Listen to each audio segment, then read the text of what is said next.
Hello, yes, and welcome to Irish Football Fan TV on this Sunday evening for a Premier League watch along between myself, Jared Brown, and Gary Spain. It's the meeting of Manchester United versus West Ham in the Premier League in an important meeting in them races for Champions League football next season. It's a 7:15 kickoff. It's live on Sky Sports, but as I mentioned, if you can't watch the game, don't worry. We will provide updates on the game as part of our watch along, and we'll obviously talk about numerous talking points around Irish football with that game against Serbia now just 10 days, I think, or even 9 days away could even be at this stage, and the start of the new Premier Division on Friday night. As I mentioned, Gary Spain is with me as well. Gary, should be a good game tonight, just 6 points separating these two sides in the table. It's been a good weekend for both of them, now even kicking the ball with other top four contenders, Chelsea, Everton and Spurs all dropping points. Yeah, it's been great for both. It's amazing to think the West Ham are talking about Champions League football. They're fifth in the table, and they've played really well. They deserve to be where they are, and certainly would make a real statement if they could get a result tonight at Old Trafford. But as you say, it's been a great weekend for both sides. Tottenham losing, Everton surprisingly losing at home to Burnley, Chelsea only drawing at Leeds. Liverpool still to play tomorrow night, so it's been a good weekend for Liverpool as well. Unfortunately, no Irish interest tonight, but certainly an interesting game in the Premier League. Bit ambitious there, even coming from a Liverpool fan, to include us in that top four race. A lot of work still to do, even if they get 3 points tomorrow night against Wolves. I wouldn't rule it out. I still wouldn't rule Liverpool out. I think they're probably outsiders for it, but I wouldn't rule them out of top four. Yeah, I think it's a massive ask. If you look at their form, they've only won 3 Premier League matches this calendar year. I think it's an 8 point gap to Chelsea. It's not even just that they're going to have to go on a brilliant run between the end of the season, as I touched on already, that they haven't shown this year. But to expect the likes of West Ham, Chelsea, Spurs, obviously now Liverpool can leapfrog them tomorrow, maybe even Leicester, all them to drop a lot of points between now and the end of the season, I think will be a big ask. Just got to touch on as well, I mentioned with Spurs there, they just lost the North London derby against Arsenal 2-1 at the Emirates. Their terrible record at that stadium continues. They did take the lead through Eric Lamela, but Arsenal pulled it back through Martin Odegaard just before half time and a Lacazette penalty. I missed the first kind of 20-30 minutes of the game, but overall, from what I've seen, Arsenal fairly deserved the victory, and a big step for them, I suppose, under Mikel Arteta. Yeah, I like yourself, Ger. I missed the first 20, 25, 30 minutes. I was watching the rugby. I don't know what you're going to be doing. So I did kind of catch up at half time, and it was a strange game because, first of all, Lamela got an amazing goal. The Rabona is something just class, one of the all-time greatest Premier League goals. But then he also rather stupidly got himself sent off at 2-1. But Arsenal, up until they went ahead, or maybe up until the red card, were just totally on top. Even though they went a goal down, they had so many chances, deservedly equalised, deservedly went ahead. Penalty, to be honest, I thought watching it was a penalty. I thought the ref was right. I thought when VAR reviewed it, I still thought they were right. Just looking back afterwards, maybe a bit of doubt, maybe it's a bit harsh, but it's probably one of those as well that you go with the referee's decision probably with VAR. If he didn't give it, they probably wouldn't have given it.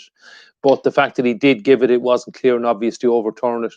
But Lamela had to get the red card. There's no question of that. In fact, it could have been a straight red instead of a second yellow for the contact to the face. But funnily enough, after Tottenham were 2-1 down, they'd been totally outplayed. And with 10 men, they absolutely battered Arsenal. And Arsenal seemed to go back into their shell.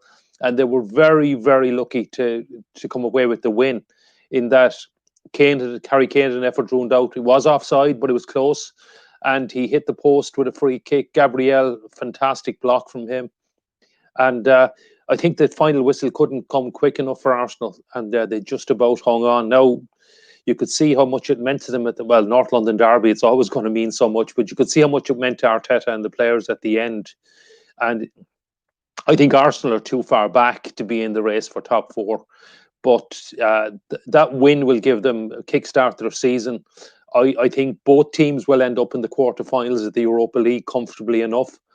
on Thursday, and well, either of them could possibly win it. Man United still in the hunt as well, so still a lot to play for a lot of teams this season.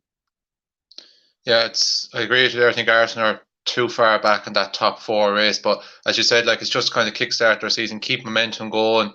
With that, crucial tie against Olympiacos coming on Thursday night, they should really have the hard work done. But we've seen last year they went to Athens, got a result, and Olympiacos still knocked them out at the Emirates. But with a 2-goal buffer this time, I think they should have enough. Of course, that game, unlike as you touched on there, that game did have Irish interest. Matt Doherty was playing, as we mentioned, because we were both watching the rugby early on in the game. Ireland made hard work of. He did seem to have a poor first half from what I caught up on in the first half, and from the Sky Scores pundits were kind of saying. Second half, he seems to be definitely a lot more involved in the game, and Spurs kind of coming forward. Overall, he's one of them players who's probably not had a great season at Spurs, but he has kind of come back into the starting team the last couple of weeks in the Premier League, got an assist against for Spurs last week, setting up one of Harry Kane's goals. I suppose, like from an Irish kind of point of view, while his form might be a little bit very hot and cold at best, it's just kind of good that he is one of our few players playing regular Premier League football. Yeah, I mean, he's probably certainly one of those players. I think we've touched on this in previous watch-alongs. He's probably more comfortable as a wing-back, and Tottenham play with a 4. And again, someone who's probably better going forward. So hi Ronan, what do I think of his performance? I missed a lot of the first half, and I know he got a bit of criticism at half time from the panel, so I haven't even had a chance to watch it back or anything. I thought he did pretty well going forward in the second half when Spurs were chasing the game, and maybe it suits him to be playing so much further forward. If we just take the right back or right wing back position as a whole, I think for Belgrade, I'd be looking at Seamus Coleman. It was great that he came back and came off the bench yesterday for Everton. And if Matt Doherty gets on the pitch, it'll probably be further forward. Whereas in a game like Luxembourg at home, you could well play Matt Doherty at right back, because we'd obviously be much more on the front foot for that.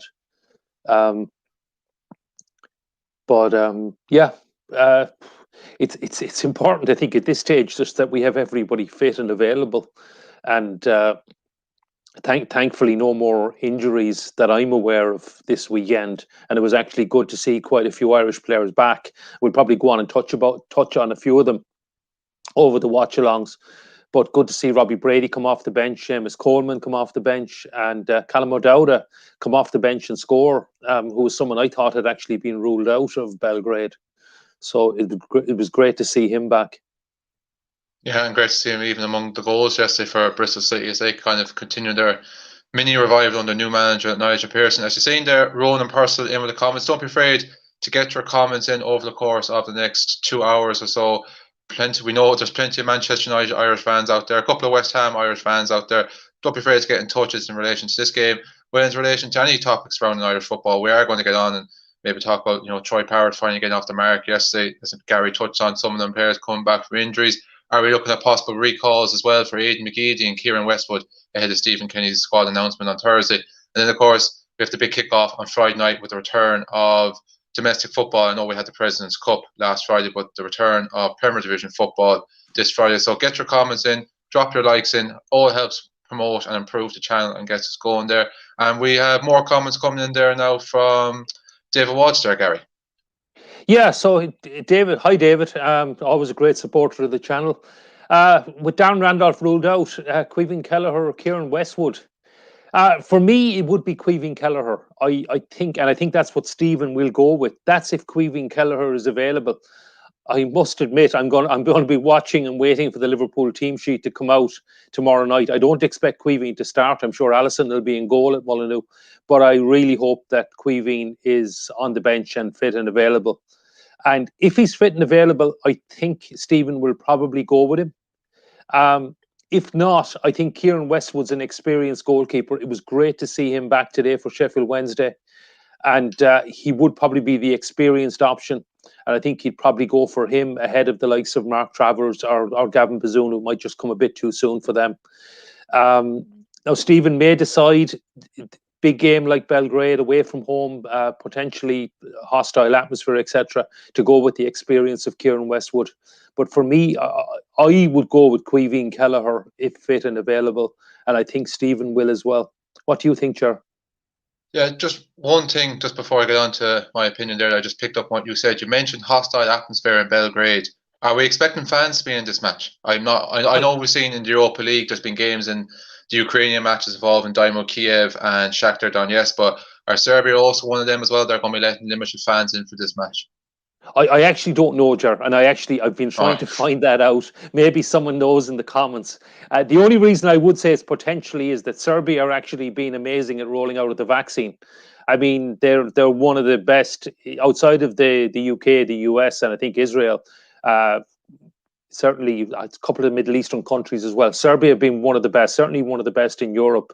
So I was just wondering if they would allow some fans in. But I actually don't know. I've been trying to search, and maybe there's actually no decision on it yet, because I did see.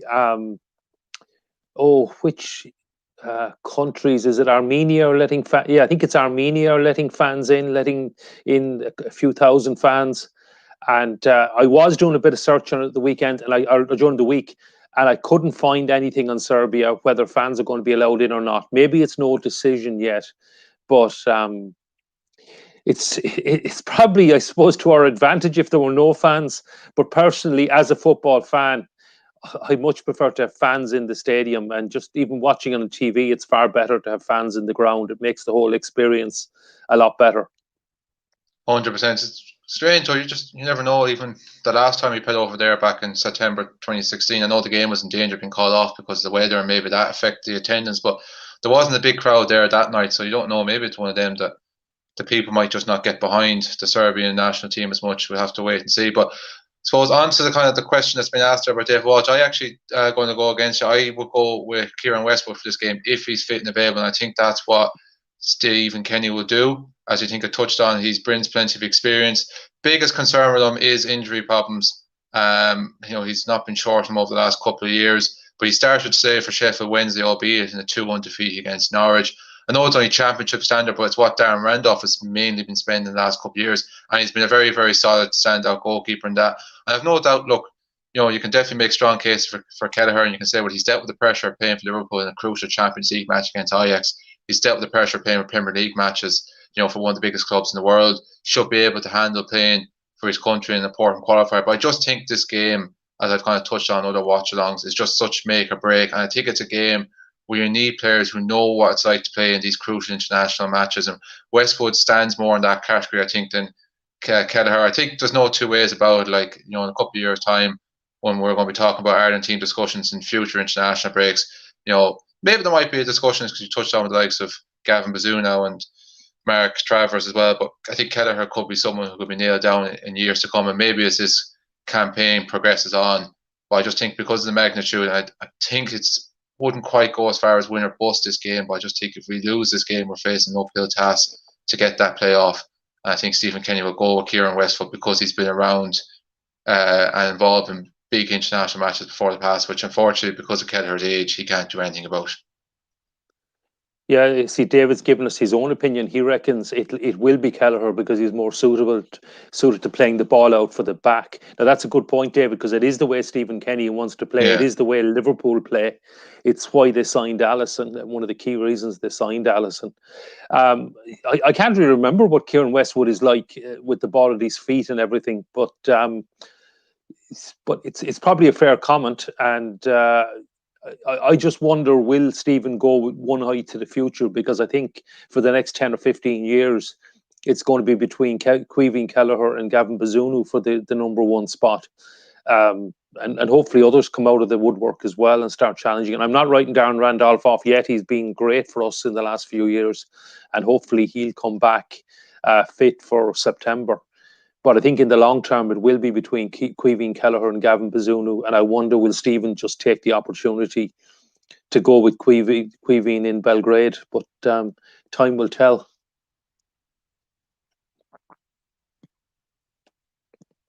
We got another question here from Ronan. And do you think Parrott will get the call up? And when is the squad out? The squad's actually very late. It's Yeah, late this week. Yeah, Thursday. it's Thursday, the 18th. Yeah, Yeah. and I suppose maybe with the injuries, it's quite a delay. I think with the injuries, I think Troy Parrott will make the squad. I think without doubt.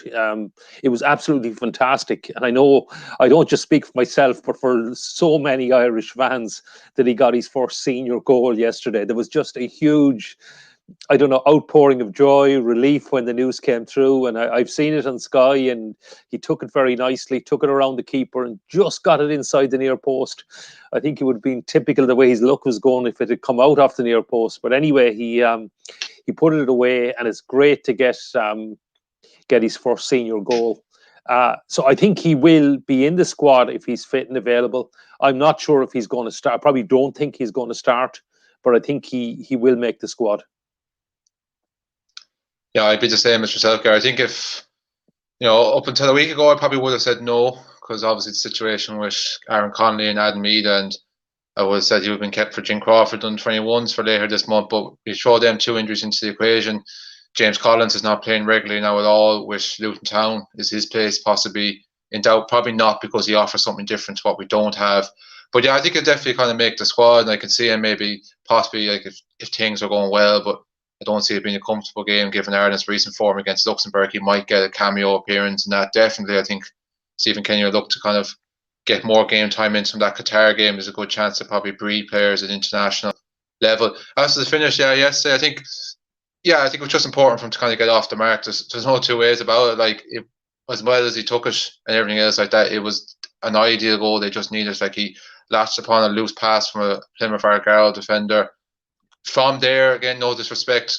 I know he hasn't scored many goals, but you'd be expecting a striker to finish that. But look, he showed the composure, and that's all you can do. You can just take your chances. And I've been seeing, various things from different Ipswich Town pages on social media since the transfer the last kind of couple of weeks, and they have been impressed with him. They have liked what they've seen from him in terms of performances and effort. And Paul Cook, only just fresh in the door already, is kind of talking and speaking him up. And it's a strange one, despite the fact they just got a new manager, and obviously there's ownership issues there. But they have found a little bit of form in recent weeks, Ipswich. I think they've now just crept into the playoffs in League One. They're a big club. You remember, Gary, when the late great Bobby Robson was there back in the 80s and winning European Cups or UEFA Cups even. So, like, they should be in a higher standards in the third tier of English football. And it'd be great if Troy Parrott can help that club get back up to somewhere where they should be. And hopefully, just from his own point of view, tomorrow, or that goal yesterday, we'll now see him take off.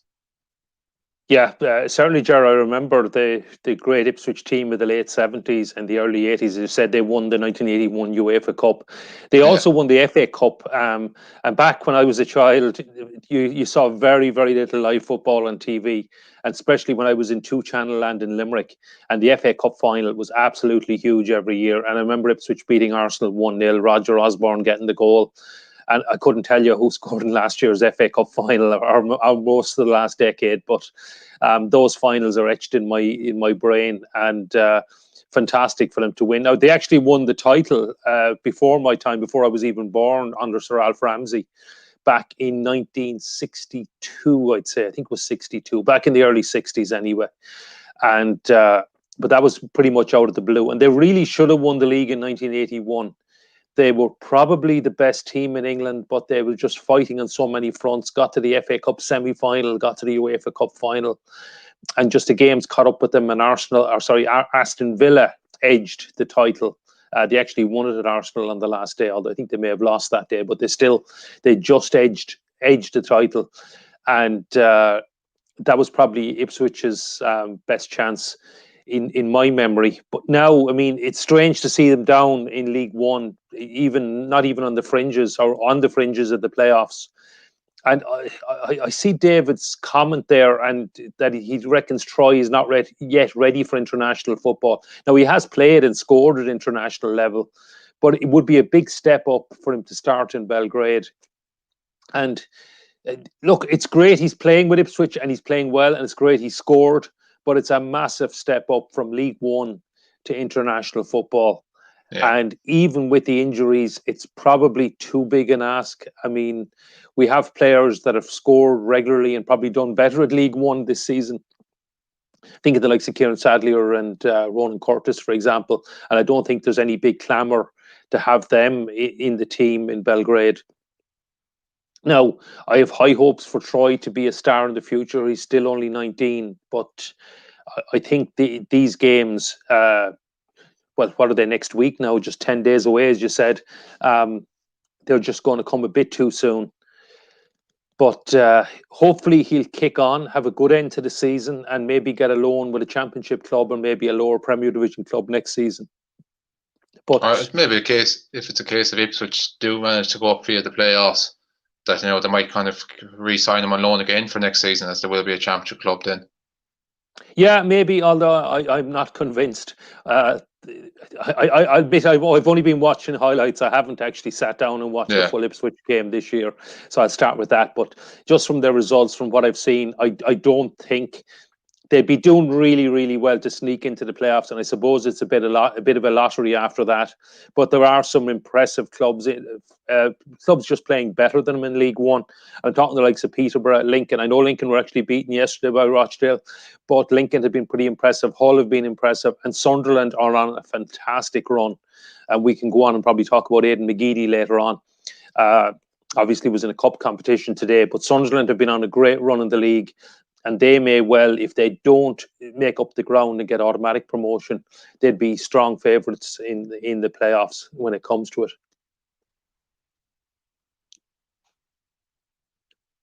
So do you want to talk about Aiden McGeady, actually? Because as I was saying, Sunderland won the Papa John's Cup today.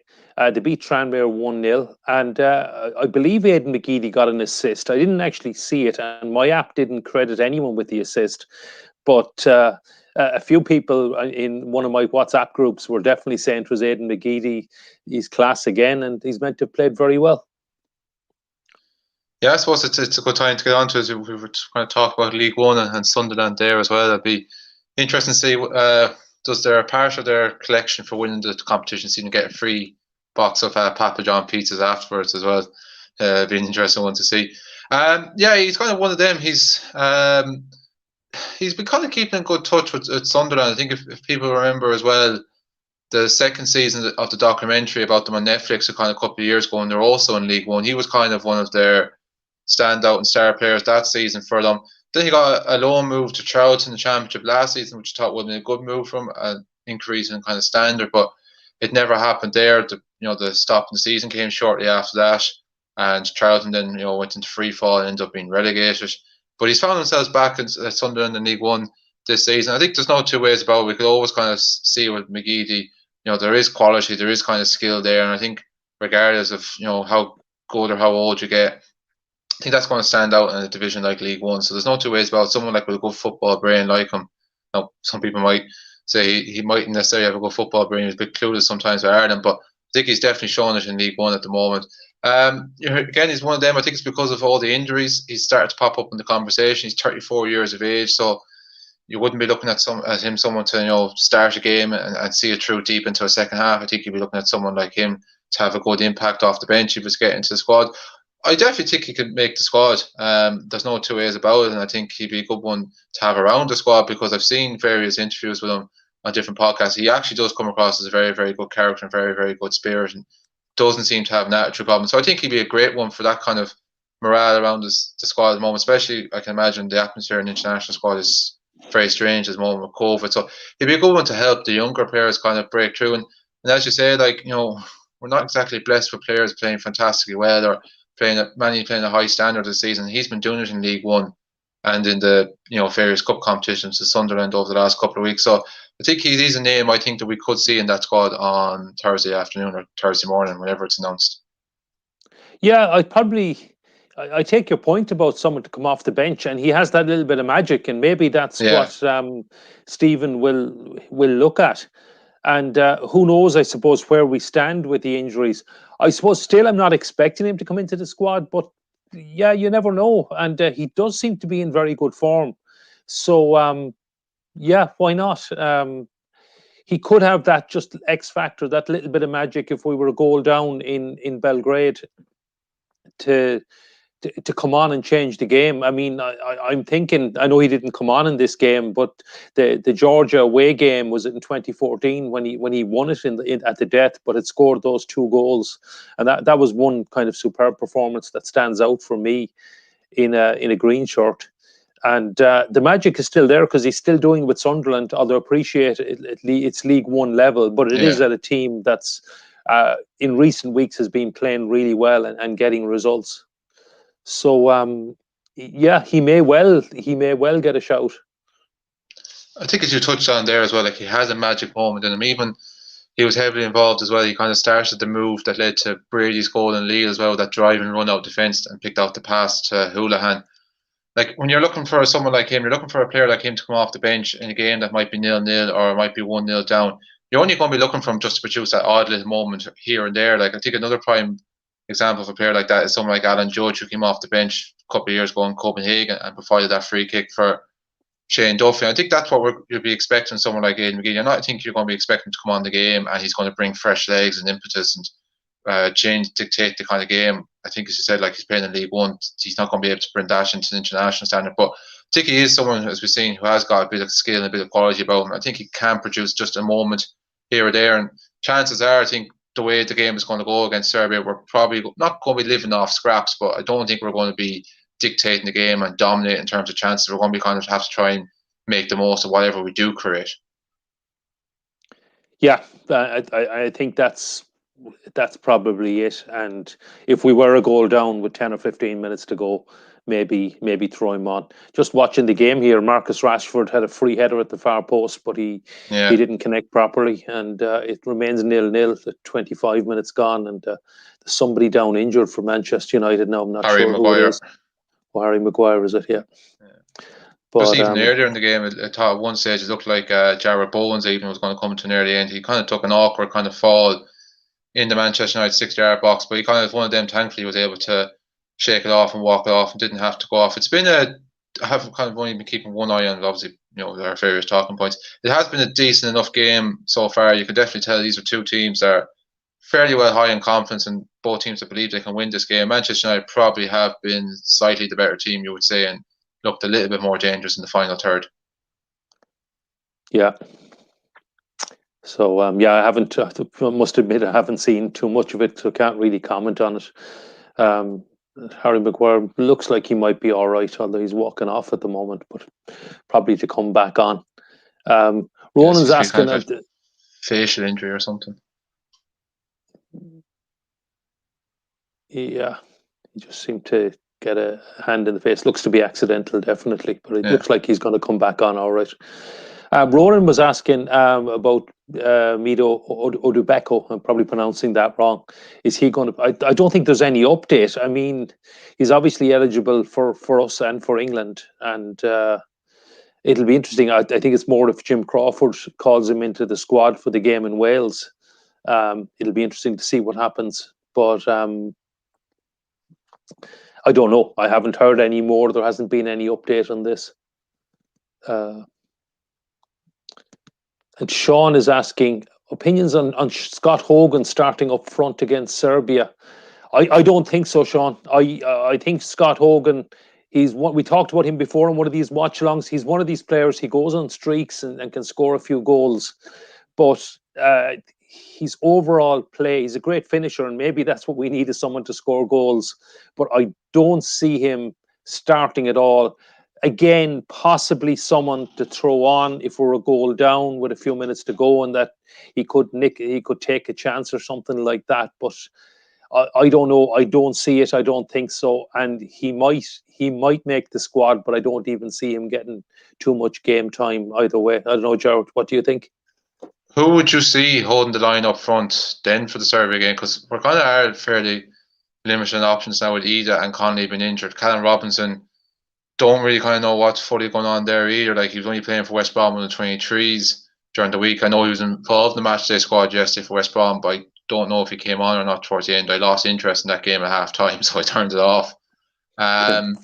So like, it's one of them. Like, and again, as I mentioned, James Collins, again, I think he's a good target man maybe to kind of bring on towards the end of matches. Like, it's, for me, like, I find it, like we touched on already with Troy Parrott, we think he can make the squad, but it'd be too big of a step up we're very limited in options and who is possibly going to start up front. And I think that's why Scott Hogan is definitely could be in the conversation.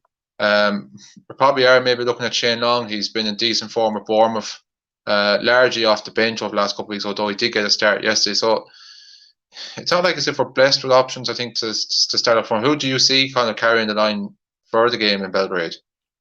Yeah, I mean, it is hard to know, Ger. It really is. I mean, unfortunately, we're not that blessed with options. I think Shane Long will be seen more again as an impact player. Again, someone to come off the bench, maybe if the game is stretched or someone like that. I was thinking possibly James Collins. I mean, he has got quite a bit of game time for Luton. I know they made a lot of changes and he didn't make the team yesterday. But I don't know if he's out of favour or is it just they made quite a few changes for the game given the way the results had been. So it's probably something I'd look at interest. Probably now that Robbie, if you think the way Stephen plays is with a front three, I think he'll probably play Robbie Brady on the right, cutting in on his left foot. I think Aaron Connolly would have been nailed on to start the left or in the middle. Yeah. And I think now maybe he might go for James McLean or possibly play Robbie Brady on the left and play Callum Robinson on the right. And I suppose it's hard to know. A few weeks ago, I would have said Callum Robinson was nailed on to start. But as you say, he's totally out of favour at West Brom. And I don't know if he's going to start now, but some combination of James Collins, Callum Robinson, Robbie Brady, James McLean, maybe even Callum O'Dowda could play in one of the wide roles as well, because I know Stephen does like him. I mean, if he got to start next weekend for Bristol City, would that be enough game time, having come back from injury? He's been out for quite a while. I keep talking about options off the bench. I suppose we need options to start the game. Another thing, possibly in James Collins' favour, is his height and bulk, and that's defending at the back as well, because we are going to be under the pump quite a bit in Belgrade. So it would be no harm to have somebody of James Collins' height to clear crosses, etc. away.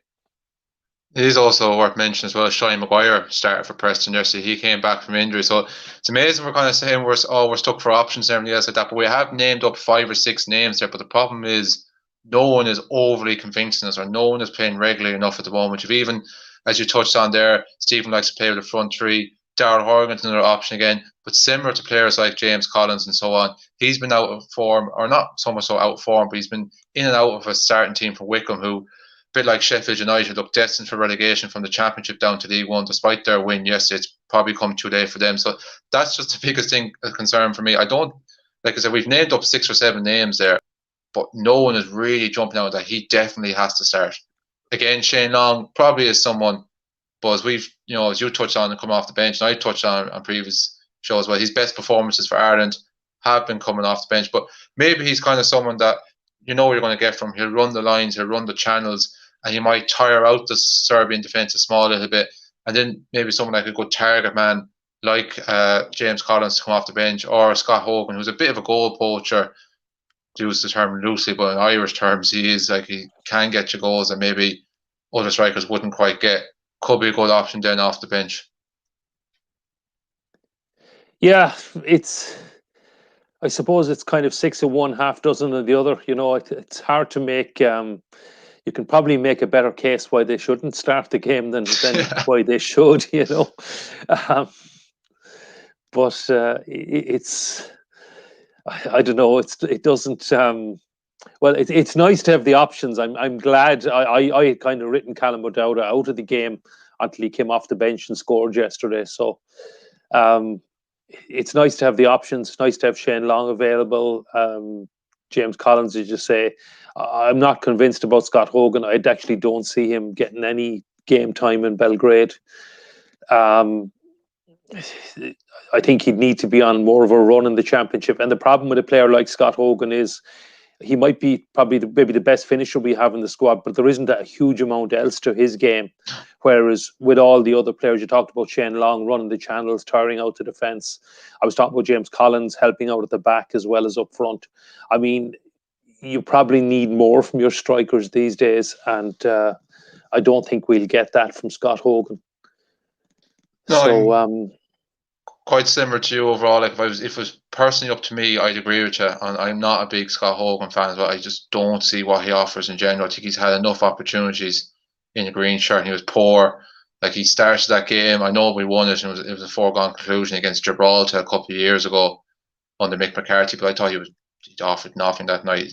Desperate. Like he came into a bit of form just before the lockdown last year, but he hasn't really replicated. He's got an odd goal here or there, but I think it's just because he is playing reasonably relatively enough, and we don't have a lot of players in that option. But he's playing in let's be brutally honest, a woeful Birmingham team who are now on the search for a new manager and severe danger of relegation down to League One.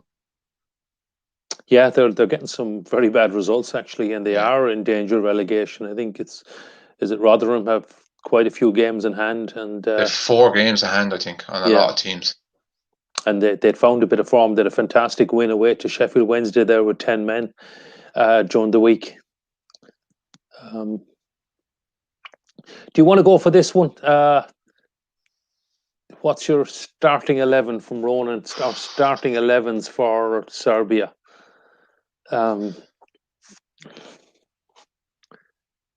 Do you want to go first? We've already touched on our number ones each. You've gone with Kelleher. I'm going to go with Westwood. Now, look, I think Kelleher, provided, like you said, we see his name in that team sheet of Liverpool tomorrow, is actually a banker to be in the squad. Westwood, we don't know. Yeah, he's come back from injury. Say he's put his hand up and say he's available for selection, but doesn't necessarily mean that Stephen Kenny, as you said, he might want to go with the youth project. And Gavin Bazunu was playing regularly, albeit with a struggling Rochdale. We've got Mark Travers there as well. So, don't know. Back 4, I think you're probably going to be looking at Seamus Coleman, Kieran Clark, and Darragh O'Shea. Again, we're not blessed, unfortunately, I think, with centre back options, with John Egan being injured. We know about Shane Duffy's form, even looking at other options there as well. Darragh Lenihan hasn't had the best of seasons with Blackburn this season, gave away a penalty the other night. Not sure what's the status with Richard Keogh, but I don't think we'll be seeing him in the squad, even if he still hasn't officially retired from international football. And I think despite the fact he's come into form, he's got into the Swansea team of late, Ryan Manning, I still expect Enda Stevens to take up that left back berth. Could be a nice bit of competition for that. Greg Cunningham as well has got a couple of performances with Preston, but I do expect the back 4 anyway to be Seamus Coleman, Kieran Clark, Darragh O'Shea, and Enda Stevens. Before I move on to my midfield, I suppose we'll get your back 4 and finish it off with the defence, Gary. Yeah, so I probably expect, if Caoimhín Kelleher is available, that he'll start in goal in Belgrade. And yeah, I'm inclined to go with the same back 4, Ger. I think Seamus Coleman will be the right back in Belgrade. And it's probably a big call still not to play Shane Duffy, given he's played so well in a green shirt, but he is having a tough time at Celtic. So I think it will be Kieran Clark and Darragh O'Shea, both of whom are playing very well. I know Kieran Clark scored an own goal on Friday night, but that was just terrible luck and a deflection. Yeah, he was just hit off more than anything. Yeah, and I think Enda Stevens will be the left back. I think it's good to have Ryan Manning available and his cover, and Greg Cunningham as well. But I think Enda Stevens will be the left back. So I think I don't think you'll have too much of a difference if that back 4 is available. I think that's probably what Stephen will go with. I think it's probably most people reckon. Yeah, I think even to cover even another centre back options, Jimmy Dunn has now dropped out of the Burnley matchday squad in the Premier League. I've seen him feature for them 23s recently. Kevin Long, his experience, again, he's probably one of them that maybe hasn't done a lot wrong in an Irish shirt, but isn't playing regular Premier League football, as you touched on. Clark and Darragh O'Shea, despite the fact they're playing with 2 struggling clubs that both could actually be championship clubs next season, they've kind of done quite well. Midfield, again, I expect the same as you. I expect a trio. I think Conor Hurahan, I think you can write his name in there for certainty with his form since he's gone to Swansea. He's been excellent. Expect Jeff Hendrick as well. The 2 of them to kind of play in a more advanced role. I know it hasn't quite happened with with Jeff Hendrick, and I found him very, very infuriating to watch, not just with Newcastle, but I just think in general the last while. But he always seems to be a consistent pick with Ireland managers, and I don't expect that to change. For, as I touched on, like I think Stephen Kenny will go with a lot of tried and trusted for this game. But I do think there is room for one kind of bold move this game, and that kind of holding number 6 role. James McCarthy is now injured. Jason Malumbi has, for some reason, has dropped out of the Preston team for the last while. Maybe it's just because they've been on an awful run of form and they're looking for something different. But I do think Josh Cullen will start this game. I think he's been in very, very good form with an Anderlecht team that are improving in the Belgian league. I think he's a natural for that position.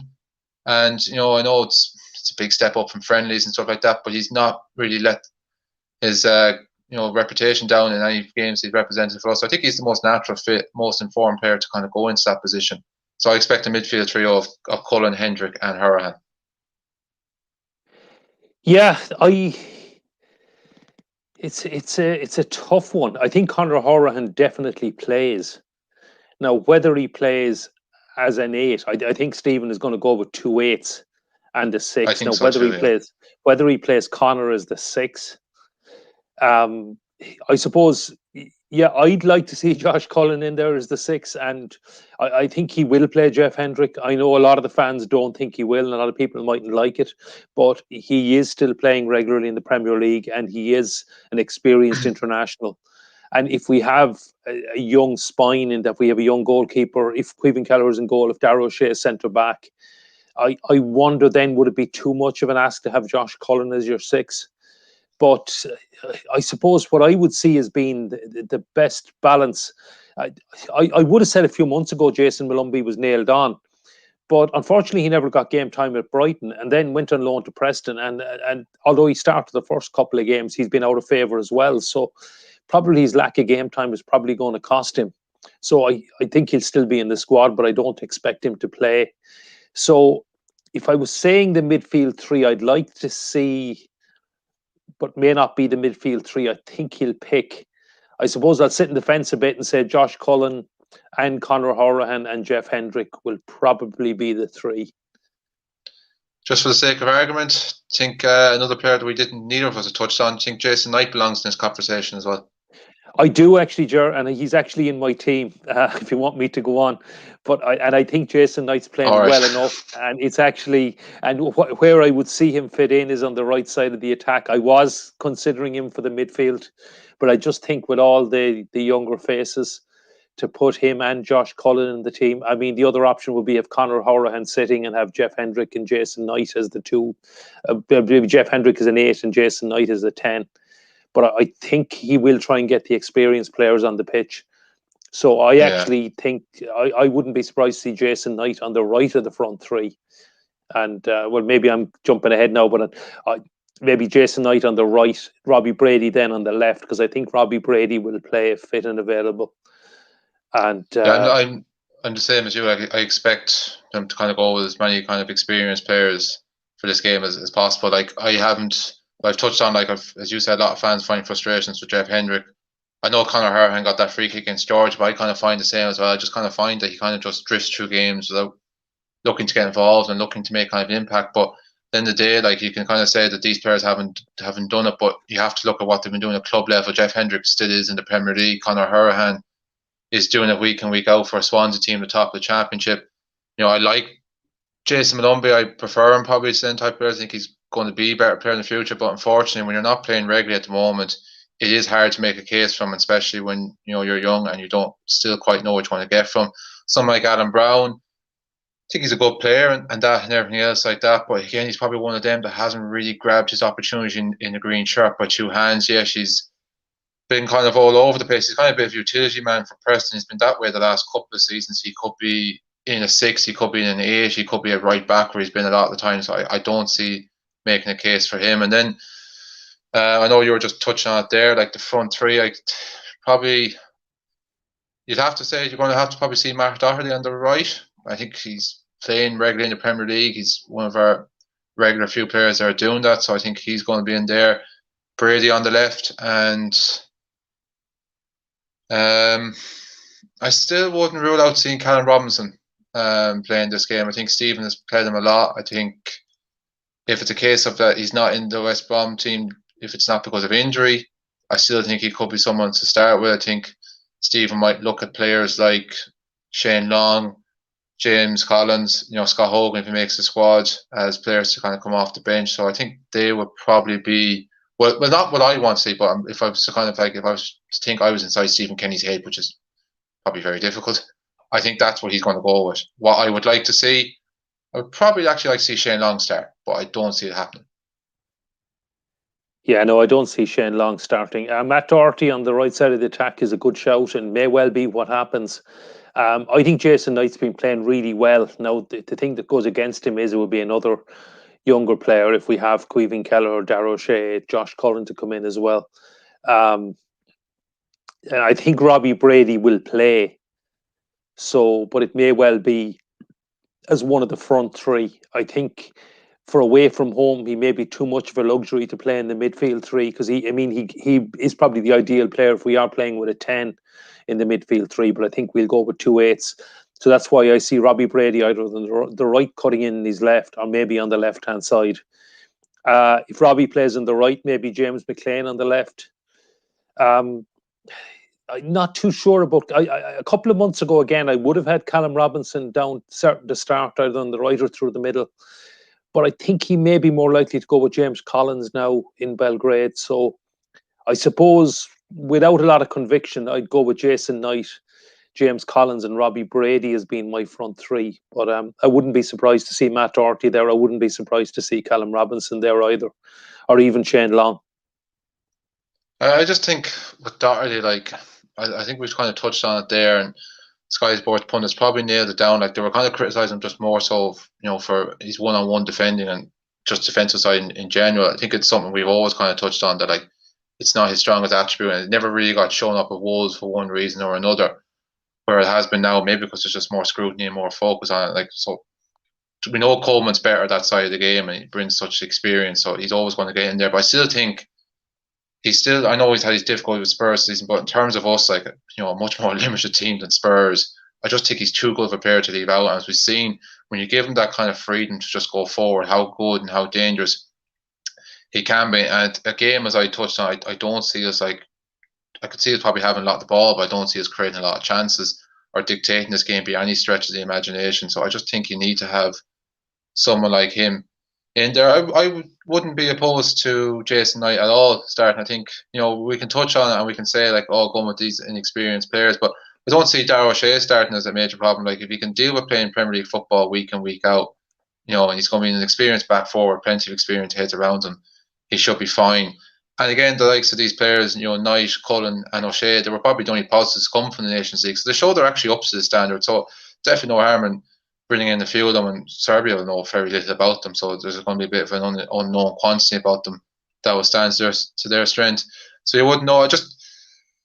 Collins, I just, again, it's as similar as kind of we were touching on it with all our striker options. He's someone who just seems to be better off the bench. I just kind of found that way when he came on. You were at that game in Cardiff back in November when he came on from Alameda.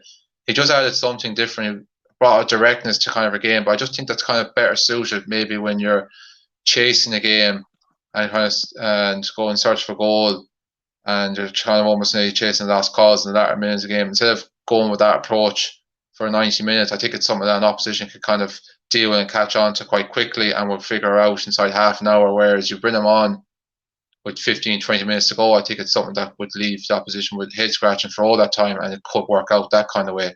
So that's why I'd be opposed just to not starting James Collins. I think we have to be also realistic. We don't have a lot of players. We don't have a full 11 of players that are starting regularly or are brilliantly in form. So there is going to be someone in there that, who mightn't exactly been playing regular football, but that's just unfortunate situation that we find ourselves through injuries and everything else like that. And we might as well throw it out there as well, because the COVID situation hasn't changed. We probably are going to be struck as well down by 2 or 3 cases of close contacts again. Like, I hope I'm wrong, but we weren't the only squad. A lot of squads had it the last time before Christmas, and it's a possibility again, unfortunately.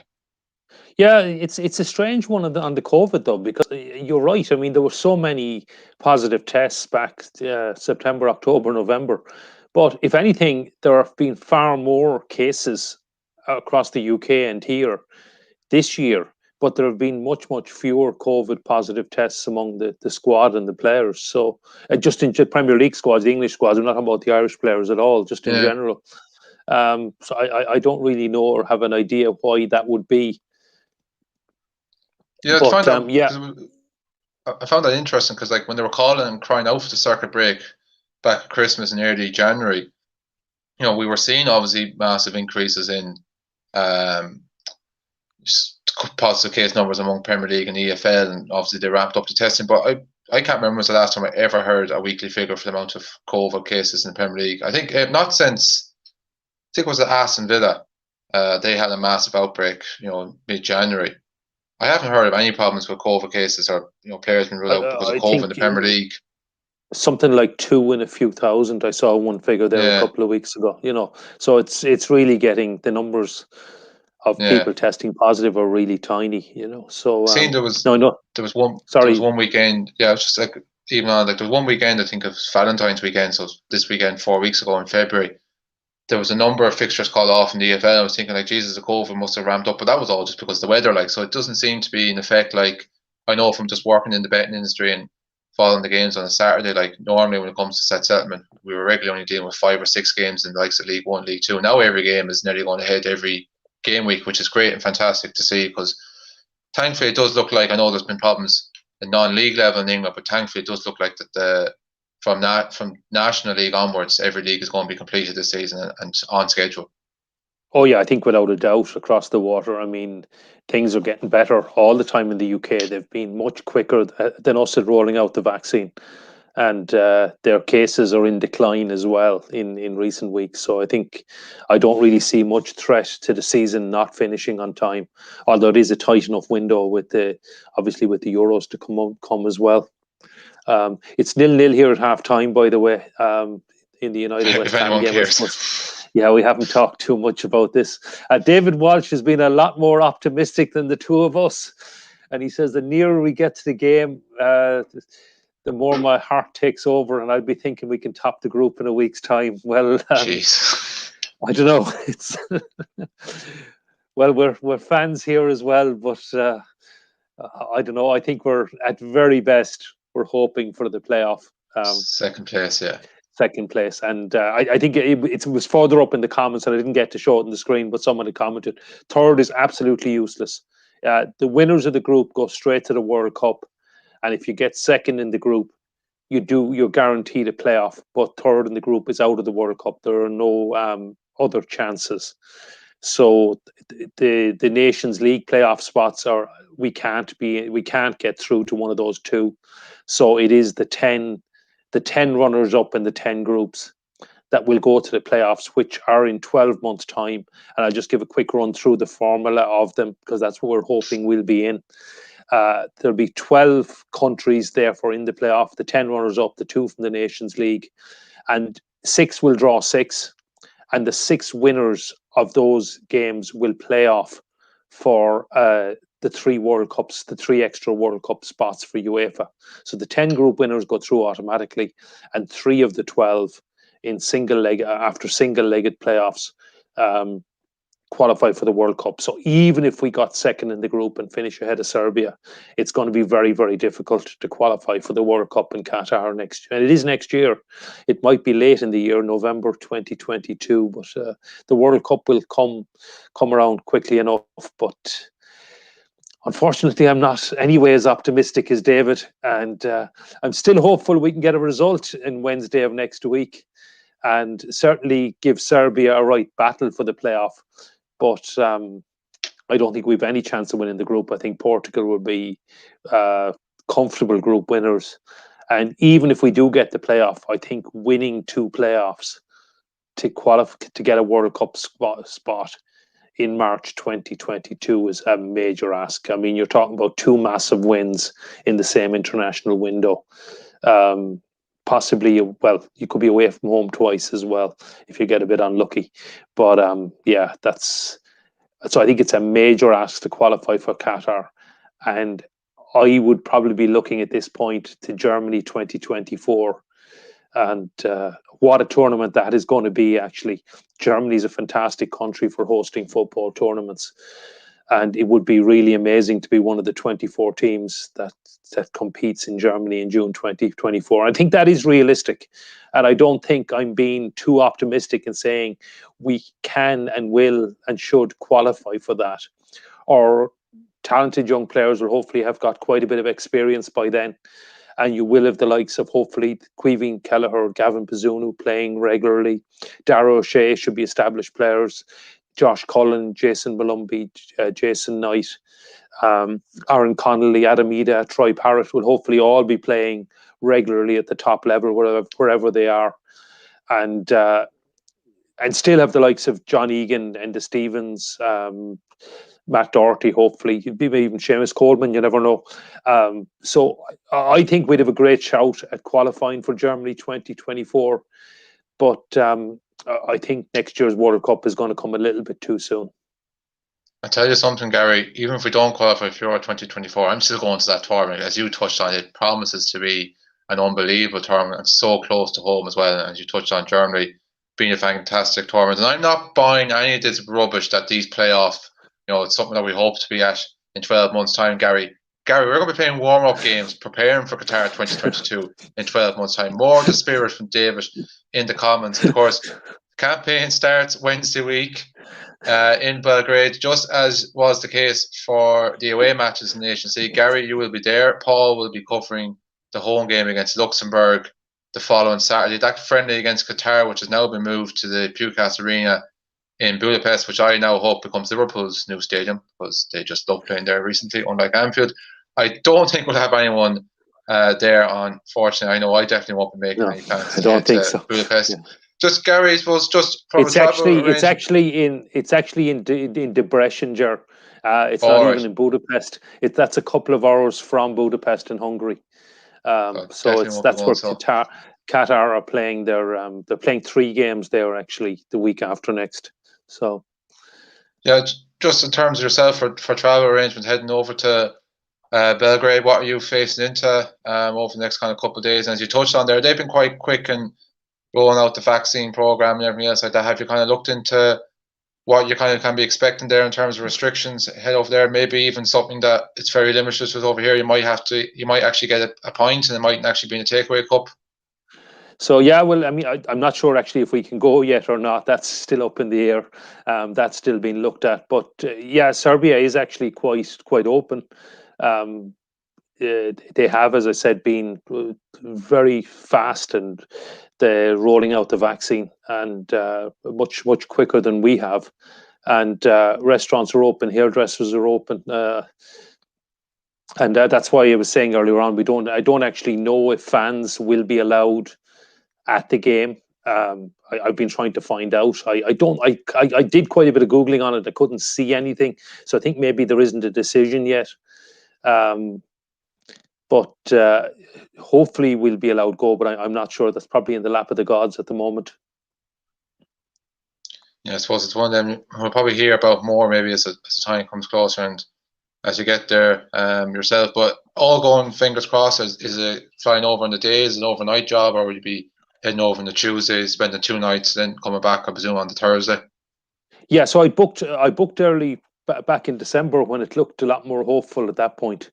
So it would be flying over. It would be, I mean, obviously, COVID tests and all in Dublin before I leave.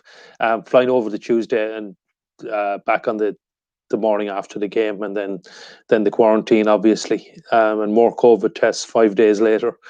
So it's a lot of testing, but we'll wait and see. Yeah, fingers crossed. Hopefully, by the time our next away game comes around, I think in September in Lisbon against Portugal, that it will be a case of, who knows, we might be able to get a couple of fans over to that game and we can all get there and we won't have to worry about testing and everything else like that. But it's hard to know, I suppose, unfortunately, with the vaccine rollout here. I suppose any other kind of topics we want to get on through there? What else has been flying in the comments there, Gary? Yeah, actually hoping we'll be vaccinated by September as well, which will make a big difference, Ger.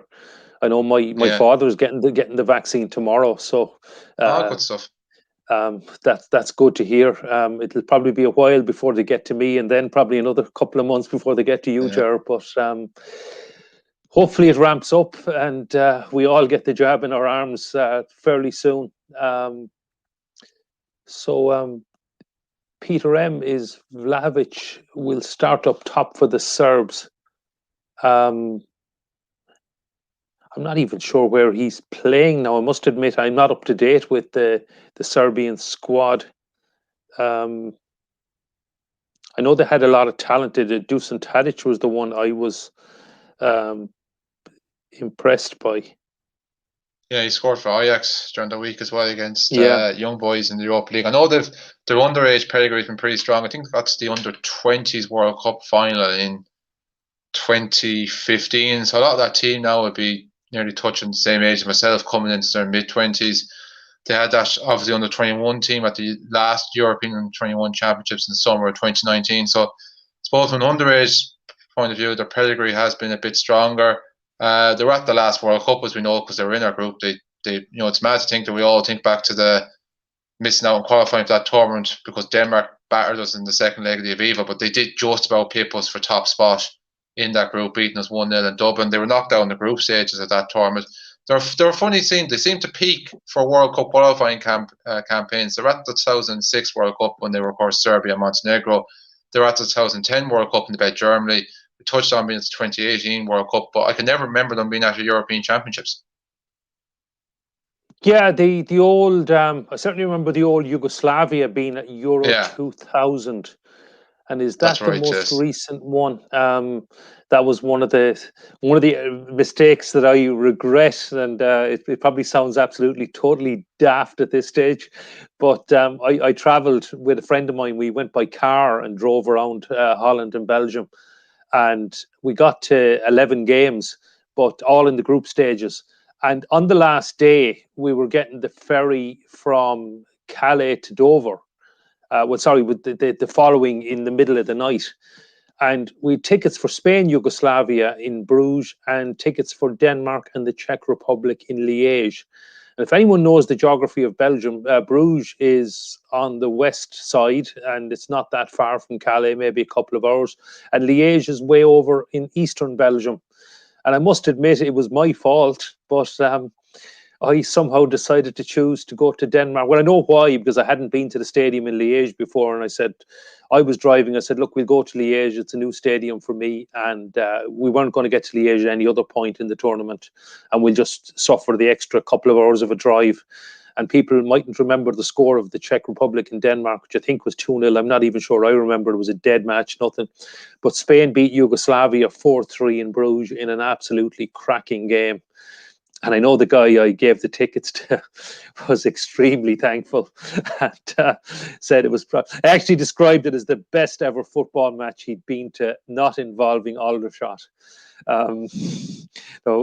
Aldershot must be involved in some cracking football matches. I've only seen them play once, and it was absolutely dreadful. But I'll take his word for it. But it was certainly a bad choice to miss out on that game. Spain, I think, scored twice in injury time to win it 4-3. And we were over in Liège watching a dreadful game between Denmark and the Czechs. But yeah, they've done better in the World Cups. They did qualify for Germany. Didn't get out of the group. They were up against the Dutch and the Argentinians. And yeah, actually, I did see them play the Dutch in Leipzig, I think, in that World Cup as well. Early on in that World Cup, if I remember correctly. I think that could have been the first game, actually. Yeah. So as Serbia and Montenegro, as you said, yeah, it did, because we were at. I'm just trying to remember. God, my mind is going a little bit in this. We were in Hamburg the night before at Argentina, Ivory Coast, and got a train to Leipzig, and it was the Dutch against us. I think the Dutch won 1-0, if I remember. Wasn't a particularly good game, but I'd have to check that to be sure, but that's pretty much the way I remember it now. But yeah, and you go back to the last World Cup, and yeah, it was close enough in the end. We started our campaign like this one. We started in Belgrade and got a 2-2 draw, and I'd certainly take that. Darryl Murphy with the late goal, but Jeff Hendrick scored as well, so it could be an omen for him to start. Yeah, he gave us the lead, but I think Dusan Tadic scored for them as well. Did he that night? I think he scored a Anyway. penalty that night anyway for Yeah, certainty. did Yeah, he? I just remember it was an awful game. I remember it was the Monday, so I just came home for electric picnic, so I was kind of not in the best of spirits anyway. And probably the one thing was keeping me looking forward to. I remember, obviously, I presume you were there. There was doubt whether the game was going to go ahead or not. There was torrential rain that night in Belgrade. Yeah. It was actually. I think we were told about an hour before kickoff it was going to be off even, but it was false information.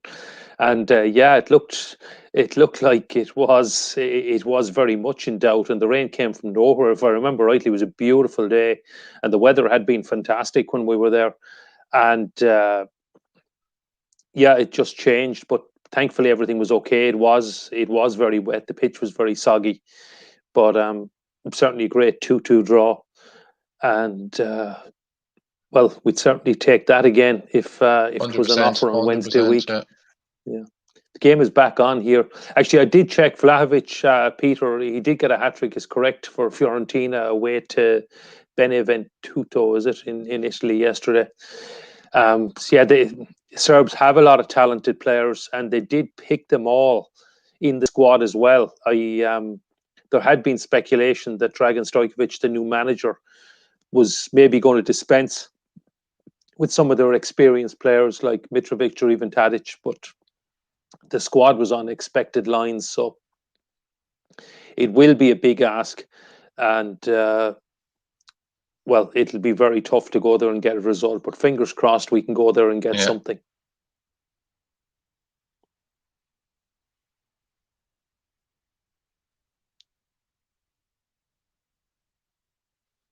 So we're looking at in the comments there, Gary. Yeah, David Walsh has got the job. Well, fair play to you, David. So nice of you to offer to go, but I don't know if anyone's going to be allowed to go. Mark Lenan is a Liverpool fan, and he wants the Hammers to win. Well, no surprise, I think all the Liverpool fans.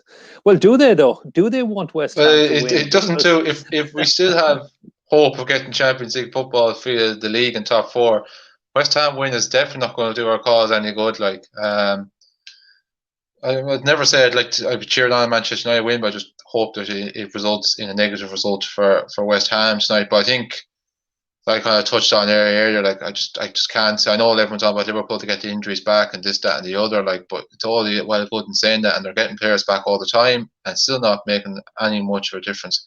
I just can't see how you can make a case for Liverpool getting top four with their form. Like the more and more time passes, I scratch my head and wonder how did we even manage to get them back-to-back wins against Spurs, and particularly the one at West Ham, considering what West Ham have done since.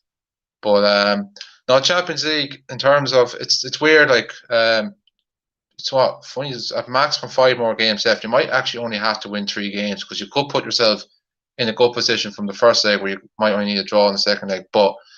You look at the standard of opposition of some teams left, like you'd be terrorised. Liverpool, defence come up against PSG with their attack, Bayern Munich, Manchester City. I know obviously Liverpool have fond memories of the last time they played Manchester City in Europe, but we also have bad memories of our recent meeting with them. So it's hard to know, but it's one of them as well. I wouldn't fear Dortmund. I think if it's easier said than done, but if you could somehow, minimise as much of an impact Haaland can have.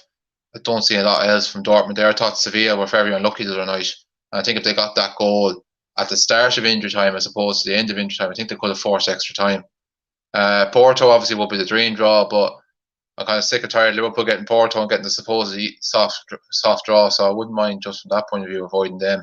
And then, the likes of Chelsea, Atletico Madrid. I think Liverpool obviously would have good revenge on their mind against Atletico Madrid. Chelsea, don't think Liverpool overly fear playing them. So you don't know. Just take it one step at a time anyway. But in terms of tonight, no, a West Ham victory. I think Liverpool, you can nearly put that final nail in Champions League football hopes then. Yeah, I think from a Liverpool perspective, it'd probably be better if Manchester United won, because I don't think Liverpool are finishing ahead of Manchester United this season. No, not this season. I still think there's a very good chance they'll finish ahead of West Ham. Yeah, I wouldn't. I had this conversation with Paul last week that I would never rule Liverpool out of winning. I know you're a Liverpool fan, Jar, so I was obviously hoping they will win, but I would never rule Liverpool out of the Champions League. And now, I take your point. I do think the likes of Bayern are probably head and shoulders above Liverpool. PSG, Man City, Man City and PSG are probably the others. Anybody else, I'd give Liverpool a very good chance. Yeah. And I mean, you mentioned they need 3 wins. They don't actually need any more wins. I think 5 draws would actually, with penalty shootouts and away goals, could actually win the trophy. And I think if Bayern, Man City, and PSG were to all meet in the quarterfinals and the semi-finals, and Liverpool could certainly beat any of the rest and then get to a final. And in a final, it's a one-off. It's on the day, and anything can happen. So I wouldn't rule it out. I wouldn't make Liverpool favourites or anything for it, but I wouldn't rule it out. And I just wonder, depending on how the Premier League goes, will Jurgen Klopp trying to focus on the Champions League, particularly if they don't get a result tomorrow night against Wolves? I definitely think so. It's weird the way things go. Tomorrow's actually Liverpool's last game before the international break, so they'll find themselves with plenty of rest and recovery, which might be just exactly what they need. But yeah, I'd agree with you. I think Liverpool fans, my opposition man fans say it might be delusional to think you've always got a chance at Champions League. But the previous pedigree and history, the Barcelona comeback a couple of years ago, I know it was a separate competition, but the Dortmund comeback, you could just never rule Liverpool out of European football.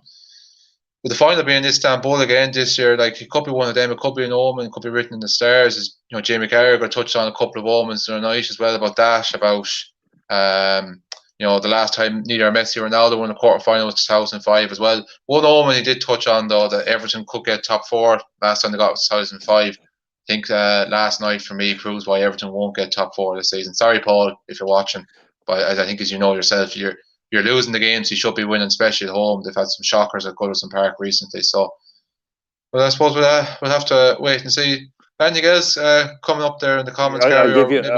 I'll give you a nightmare scenario for Paul. Everton do sneak 4th place, and Tottenham or Arsenal win the Europa League, and then Liverpool win the Champions League. Liverpool win the Champions League, and that puts Everton in the Europa League. And just as I speak, Man United have gone 1-0 up, which I don't know if that's good or bad news for Liverpool fans. I'll let them make their own determination. I think it's Scott McTominay, but I'll have to watch the replay. I'm a minute behind, so I'll be coming up for me now. United just have a corner. Good play by Scott McTominay Greenwood. is going to hit. Scott McTominay is going to, or is it an OG? Is it actually an OG? Is it gone in off of West Ham? Yeah, it's gone in off. Is that Mark Noble? Is it? Who's that headed that in? Fernandez with the corner. It's Dawson. It's Craig Dawson. Yeah. Craig Dawson. Yeah.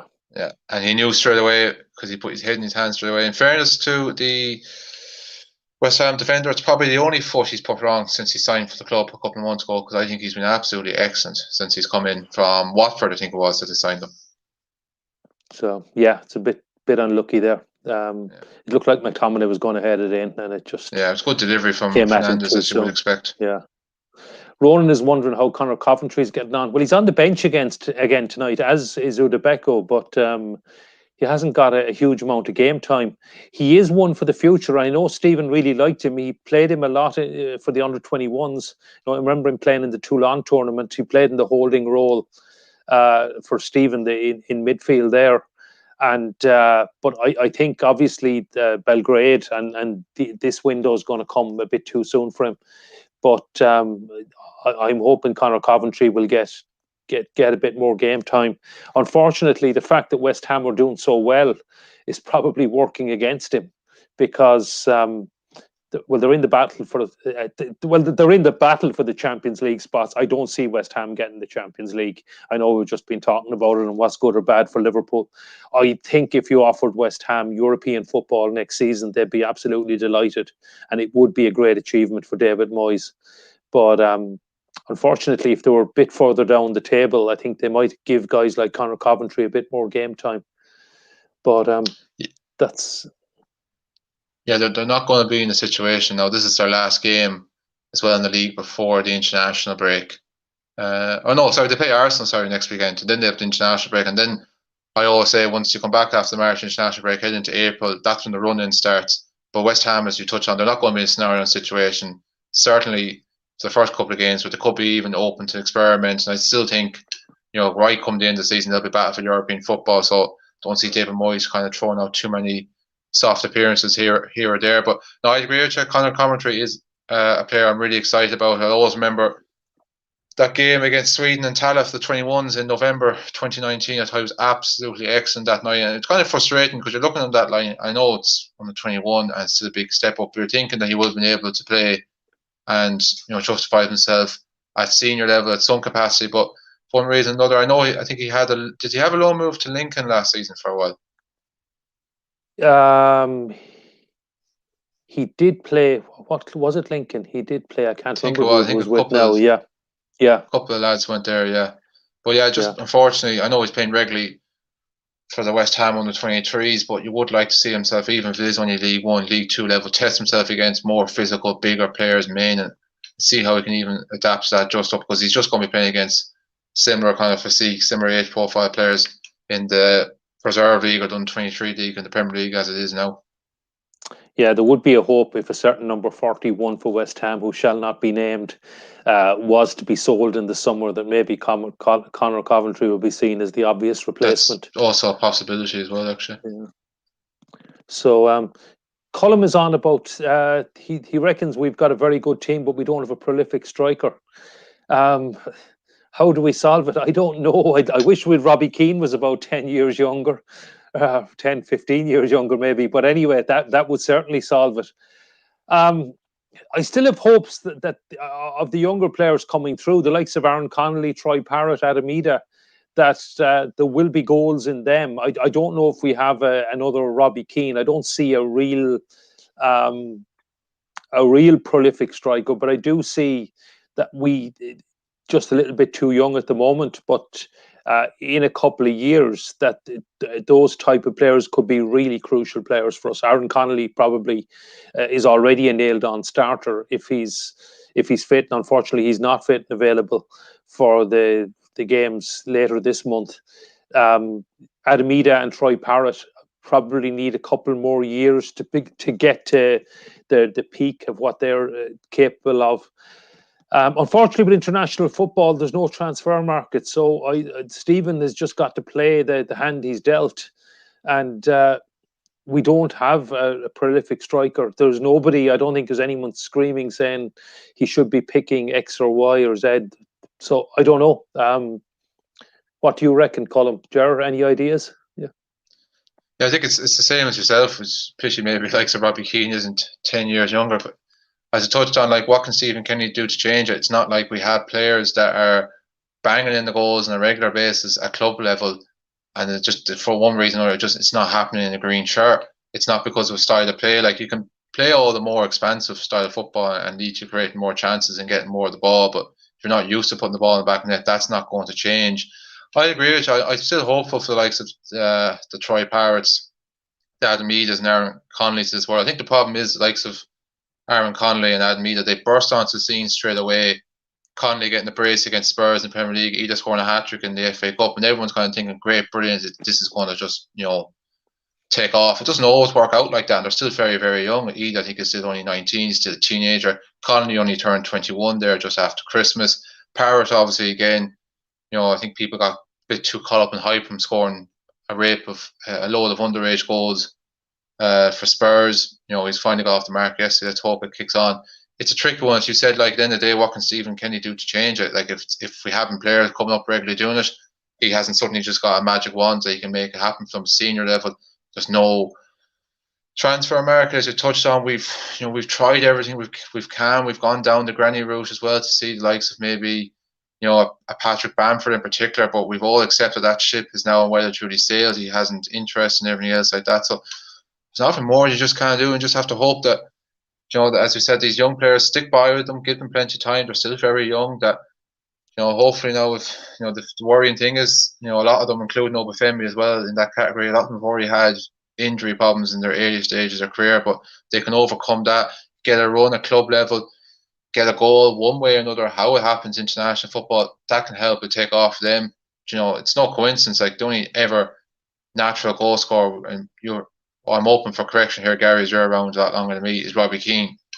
And, like, you're looking at him at club level, he was a proven goal scorer in the Premier League level. Like, so it's a touch on, like, it's not.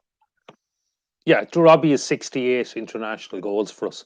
Yeah, And ridiculous. Next on the line, I think, is 20 or is it 21? I'd have to. Niall But Quinn, anyway, who yeah, wasn't always it's prolific at club level either. Like he had a no. couple of good seasons here or there with Sunderland and Man City, but very rarely would you see him score double-digit goals at the Premier Division or Premier League. Yeah, no, he scored some crucial goals for us. Scored in the World Cup, etc. But I mean, Robbie's 68 goals speak for themselves, and you have the likes of Don Givens, Frank Stapleton, John Aldridge, Niall Quinn, all around the 19, 20, 21 mark. And that's where we're at, unfortunately. Even if we could get someone that would score 20 international goals for us, that's still quite an achievement. Yeah. And I mean, Robbie was whatever fourth highest in Europe of all time or something, level with Gerd Muller. One of the all-time great strikers. I think he also finished on 68 international goals, if I remember correctly. And I know guys like Ronaldo have blown that away. And but look, that's the caliber of striker you're talking about. So Robbie, actually, not just our all-time international goal scorer, but in these islands, nobody has scored more international goals than Robbie Keane. The British Isles, you mean, as such? These Isles, yeah. Maybe the British Isles is a controversial way of describing it, but I've probably set people off there in the comments now, sitting at home. Oh, he's opened up the can of worms of politics and religion and everything. But let's on a Sunday night of all nights, on Mother's Day, for crying out loud. In our current orbit, with whatever the five nations, the old the other four nations that competed in the Old Home Championship and ourselves, Robbie Keane is the all-time international goal scorer. Anyway, maybe we should move on, and before we get some comments on that. So Paul Tierney is watching in. Hiya, Paul, and he's a very happy man tonight. Super Arsenal, and he reckons Spurs are a bottle job. Well, I think no more than yourself, Ger, never wanting Man United to win. I don't think Paul is a big fan of Tottenham or ever wants Spurs to win, and certainly not today. And we were talking about this earlier, Paul. We both watched the match after the rugby, we'll admit. And I know you're not a big rugby man, so I'm sure you were watching the match from the start. And a deserved win for Arsenal. And although, as we'd been saying earlier on, Spurs only played when they went down to 10 men, but nearly nicked a point at the end. But I'd have to agree, as a neutral, that the better side won. But probably I think Paul will probably look at me this as well. I'm sticking the foot in Spurs as well. I think you've got to be critical of them. Like everyone's on about their recent upturn in form, but like the 3 games they've won in the Premier League, they're probably all games you expect them to win. Burnley at home, Fulham away, and Crystal Palace at home. And I think the calibre of opposition they've faced in the Europa League in the last couple of weekends, in Wolfsburg in Austria, who from the bits I've seen of that tie just looked like a team that were just delighted to be there. They were out of their depth completely, even at that standard. And Dynamo Zagreb, you expect Spurs to beat them all. This is probably the first, reasonable standard of opposition. One of the traditional big six as such that they faced since they picked up form. And you'd have to say that they failed miserably, because not only just did they lose, but as we touched on, for 80 minutes that game, they never really showed up despite taking the league. And it's one of them. They were slightly starting to play themselves back into top 4 contention, but that's a big blow for them. I know they have they play next weekend as well. It's going to come Aston to me Villa. in a second. They're away to Aston Villa. Yeah, so that's a banana skin. Villa are one of them teams, though they've gone off the ball a little bit. And they were one of them teams, and a month ago I would have said we're still in this outside shout of Champions League football. Now even getting European football seems to be a bit of an ask for them. But I suppose if you were to ask Aston Villa fans, they'd much rather be where they are now than they were this time last year. Not just because we're in a pandemic, but they were also facing Championship football in the face until they somehow turned it around at the end. Yeah, and actually one comment on the North London derby today, because it came up in the commentary, and this was just before the red card, I think, that Harry Kane hadn't had a touch in the Arsenal box at that stage. That's right, yeah, I've seen that. And the other stat at the time was, I think there was something like efforts on goal was something like 14-1 in Arsenal's favour. This was at 2-1. But actually, funnily enough, shortly after that, Lamela got sent off, and totally different game. And Harry Kane had one chalked off for offside. He hit the post with a superb free kick. Gabriel had a massive, fantastic clearance. He got his head in it when Leno was beaten. So, a strange one. I mean, yeah, a great win for Arsenal, a deserved win for Arsenal. But if Tottenham had stolen a point with 10 men, I think Paul would be in a very different mood. But anyway, they got the 3 points. But I think it's the Europa League. And, well, Spurs still have whatever the League Cup final is called these days, against Man City to come. So I think the Milk Cup, Gary, for all time's sake. Is it right? We'll go with it. Well, I know it is the League Cup for my whole time's sake. It was always the League Cup. But I mean, winning a trophy actually is probably more important for someone like Tottenham. It's just they've won so few. I mean, it's 2008, I think, the last time they won a trophy. And I think that's probably, for the Spurs fans, it's probably even more important than getting top 4. So if you offer them even a League Cup win over Man City, it might actually save their season. But if they don't finish in the top 4 and they do go out of the Europa League and lose to City, which you'd probably expect, it could be a very, very, very disappointing season for Tottenham. Yeah, I totally agree there. Daniel Deneen is asking our opinion on the President's Cup on Friday. So I know Paul was at the match, and he certainly enjoyed it despite the weather. It was a pretty miserable night. It was a lot easier to watch sitting at home with the heating on here and a nice warm house. Although I would absolutely adore being at live football, even standing in the rain or anything like that. But some nights maybe you're just glad that you're watching it from home. Yeah, I thought, what to say, it's pre-season, but there is a bit of a bite. You never really get a friendly between Shamrock Rovers and Dundalk. I was actually surprised how well Dundalk did. Took the lead. This centre half from the Faroes, he's a big guy. He'll be certainly a threat at set pieces. Fantastic goal from Liam Scales. Brilliant skill. I mean, Dennis Bergkamp would have been proud of that one. And Liam Scales is a centre-back as well. But I mean, to do that, lovely goal. If you haven't seen it, go and watch the goal. The red card is probably the contentious one.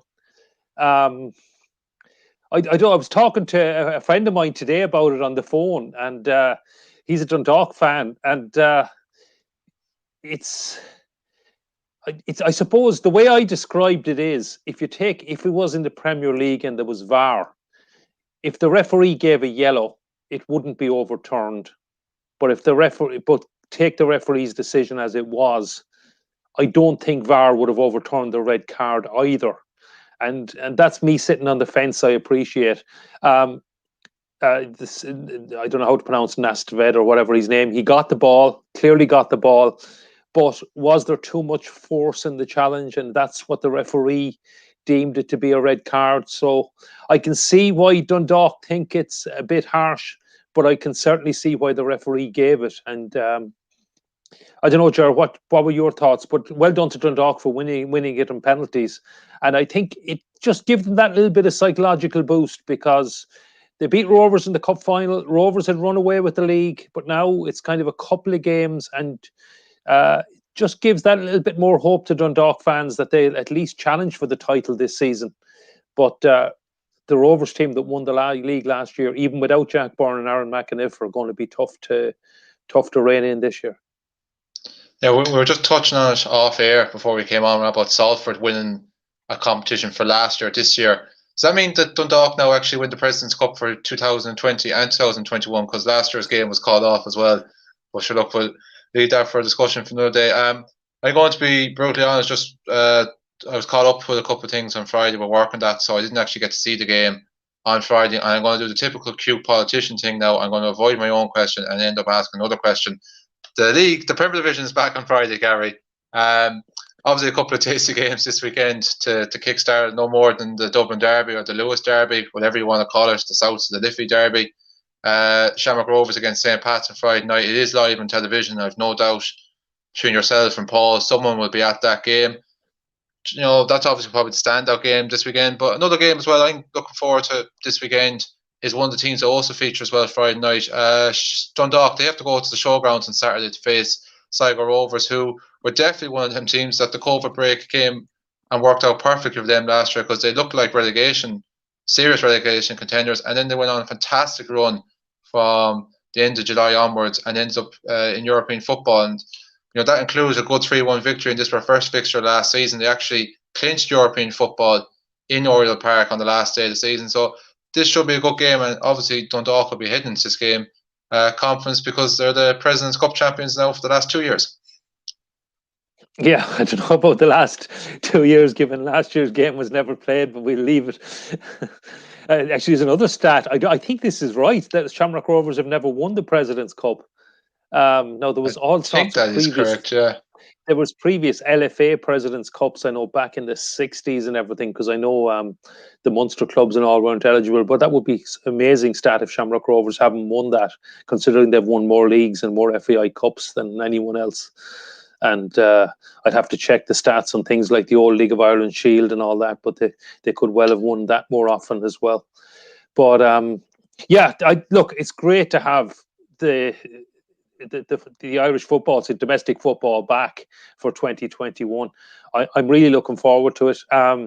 Rovers, Pats, yeah. I think Rovers have to be warm favourites for this, defending champions starting off at home, although Stephen O'Donnell has done well and he's built a good squad, and Pats will probably feel they were a little bit unfortunate to miss out on Europe at one point. Just couldn't score goals, I think it was, last season. You're dead right about Sligo Rovers. I mean, they were bottom of the table, looked like relegation candidates before COVID, and just went on a phenomenal run and deservedly got into Europe. It will be a very tough game for Dundalk on Saturday night.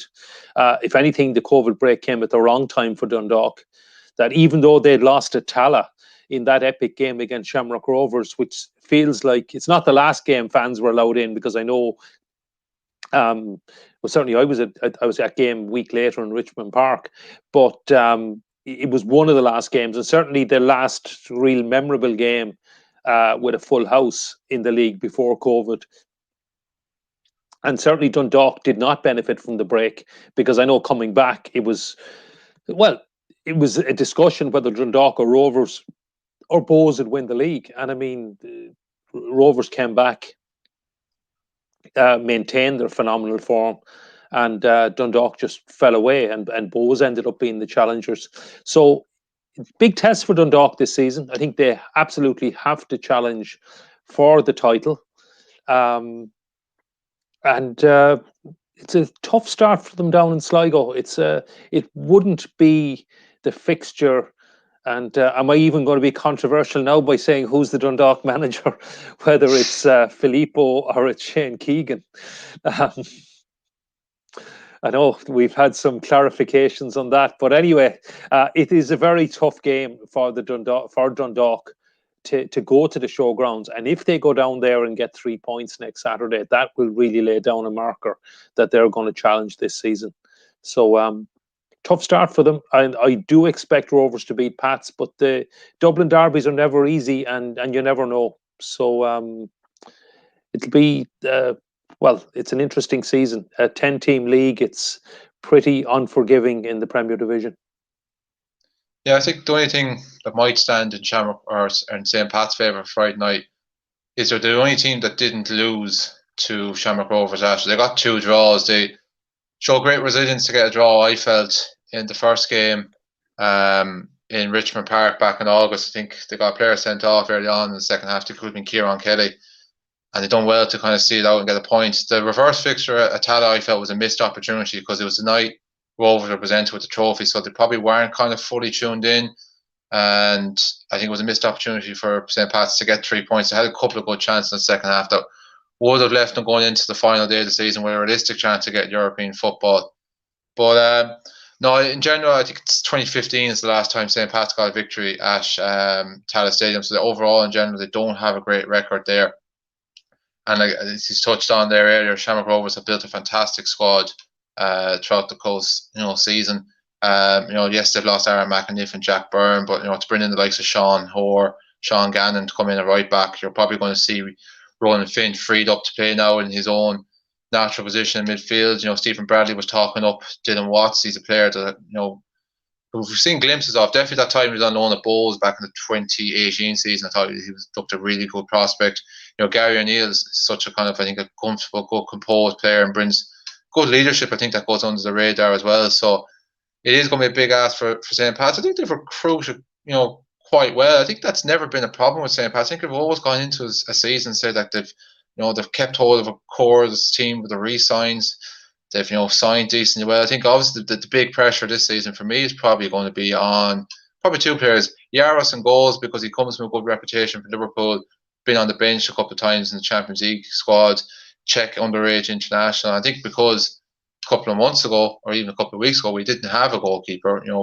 This time last year we felt we were very, very secure, having two good prospects in Conor Kearns and Brian Maher to follow up if Brendan Clark's days were numbered. All three are gone. Obviously, we've brought back in Barry Murphy as well, third stint to the club. Josh Keely's now come up from the under-19s. So, I expect Yara still to be number one. I think the other pressure is going to be on is Ronan Coughlin, because he had a good season last year with Sligo Rovers. Putting the ball in the back of the net, as you touched on, Gary, was a major problem, not just last season, but in general, last number of years with St. Pat's. So, just looking back through the table the other day, I was just doing a bit of research for the Pat's media day on Friday. They were the third lowest scorers in the Premier Division last year, and only two teams that scored fewer than were Cork and Shelbourne. They both got relegated, but contrary to that, defensively, they're the third best defensive record after Shamrock Rovers and Bohemian. So they're the two players or the two positions I think they're going to be of most interest. Hopefully they'll work out. I think there's no two ways about it. We've seen glimpses towards the end of the season. Robbie Benson was coming into his own. I felt Forrester was showing glimpses. Jamie Lennon as well, we all know he's been in Ireland under 21 squads. There's talent there. Billy King looked a good player last year. Really delighted we've re-signed him. And likes of Matt Smith and Sam Bowen, I thought had good seasons with Waterford last year. So be a big ask. You'll see it now. It's coming out tomorrow. I don't want to give too much away in the Pat season preview, but I expect improvements. Whether it's going to be enough to get European football or not, stay tuned tomorrow to find out.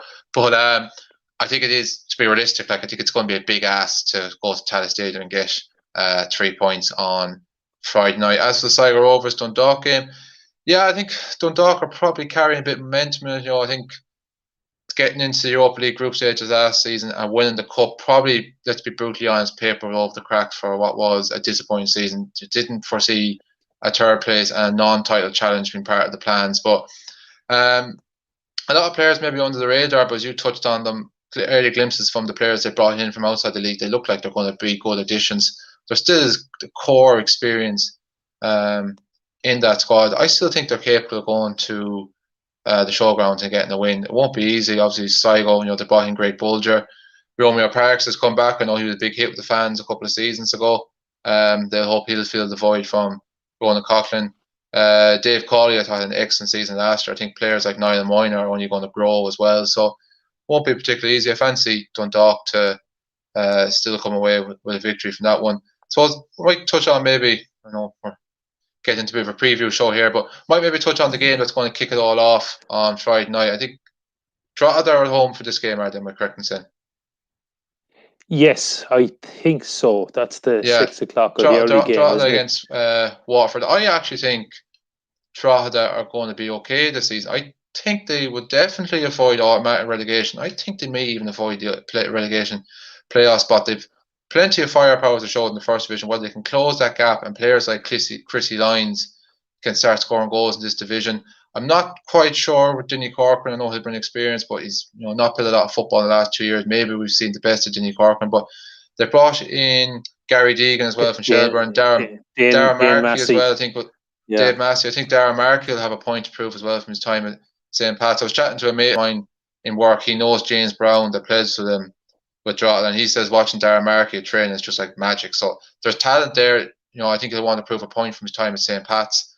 And Waterford are one of them teams, let's be brutally honest, I don't know what we're going to get from them. A lot of players left, a lot of off the field, off the pitch turmoil there. Kevin Sheedy, legend in the green shirt. What's he going to be like managing at this level in this league? What's his knowledge of the league like? Don't quite know. He's brought in a couple of players on loan from English clubs. Will they settle into this league? What kind of impact? It's hard to know. I think we could see a win here for the new boys on Friday night. Yeah, I mean, I think if you offered Drogheda to even the relegation playoff chair, they'd probably bite your hand off for it. But yeah, I wouldn't rule it out. They have bought well. United Park, they are a club that need fans back big time, and it's a very tight pitch. I love going there. Actually, uh, it's always a great atmosphere there if you get any sort of a crowd at all, and it certainly will be buzzing in the Premier Division once fans are allowed back. I think Dane Massey is a great signing for them. I'm not even sure if he's going to play left back. I think he might end up playing centre half. Um, I worry about Waterford because they haven't been looking too good pre-season. Unfortunately, I wasn't able to watch the Treaty game. It was on. I don't think there was a stream for it, or I didn't have one anyway. And Treaty did pretty well the first time out and got a 1-1 draw. But then Cork City went down. I think hammered Waterford 3-0 in the RSC. Now I That's know you right, can't yeah. always read too much into pre-season, but I don't know. It doesn't look good for Waterford, but who knows? I mean, uh, last season they could have got relegated and they could have ended up in Europe. I mean, and they went into the last day and needing a win in Ballybofey, I think, to get Europe, and couldn't do it, and that must have been a big blow for them. And I don't know. I mean, I wouldn't surprise me if Drogheda beat them, but I think over the season you'd expect Waterford to finish ahead of Drogheda. But I mean, when you're looking at the bottom four, I think Longford are going to be in for a long season. Yeah. It's Longford, Drogheda, Finn Harps, and Waterford probably would be the bottom four. It's hard to see. It's hard to see anybody else at this stage being involved in the relegation battle, and I suppose it is a year that the playoff is one to avoid because there's some very strong teams in the first division. So obviously you're trying to avoid the automatic relegation spot, but playoff could be very difficult as well. Well, you said there that if you offer Drogheda a relegation playoff spot, they'd probably bite your hand off. There's one man who's probably echoing the same views right now in Ballybofey. That's Ollie Horgan. You know, I'll never forget that time when they went down to Dalymount Park and bet Bows last year, and that secured the relegation playoff. And meant they weren't going to be released automatically. It's like, oh no, that's it. We're preparing for the playoff now. You know, it's going to be a massive ask for us to win the last three matches. They won two of them and avoided automatically, so never passed much heed on what managers have to say. And Ollie Horgan was living proof of it that night. They play at home to Bohemians on Friday night. Bowls, I suppose, last season they finished second. It was a fantastic achievement. It was in progress and improvement from the previous season. They've made a couple of good acquisitions. You know, Rory Feely coming in from St. Pat's, Tyreek Wilson coming in from Waterford. Georgie Kelly, to be honest, I'm surprised in that one. It didn't work out for him at St. Pat's. The reason he obviously went on loan from Dundalk was because he wasn't getting much of a look in there. I would still be very much have question marks over he's up to it at this standard. And obviously they've lost the likes of Danny Grant and Andre Wright as well during the off season.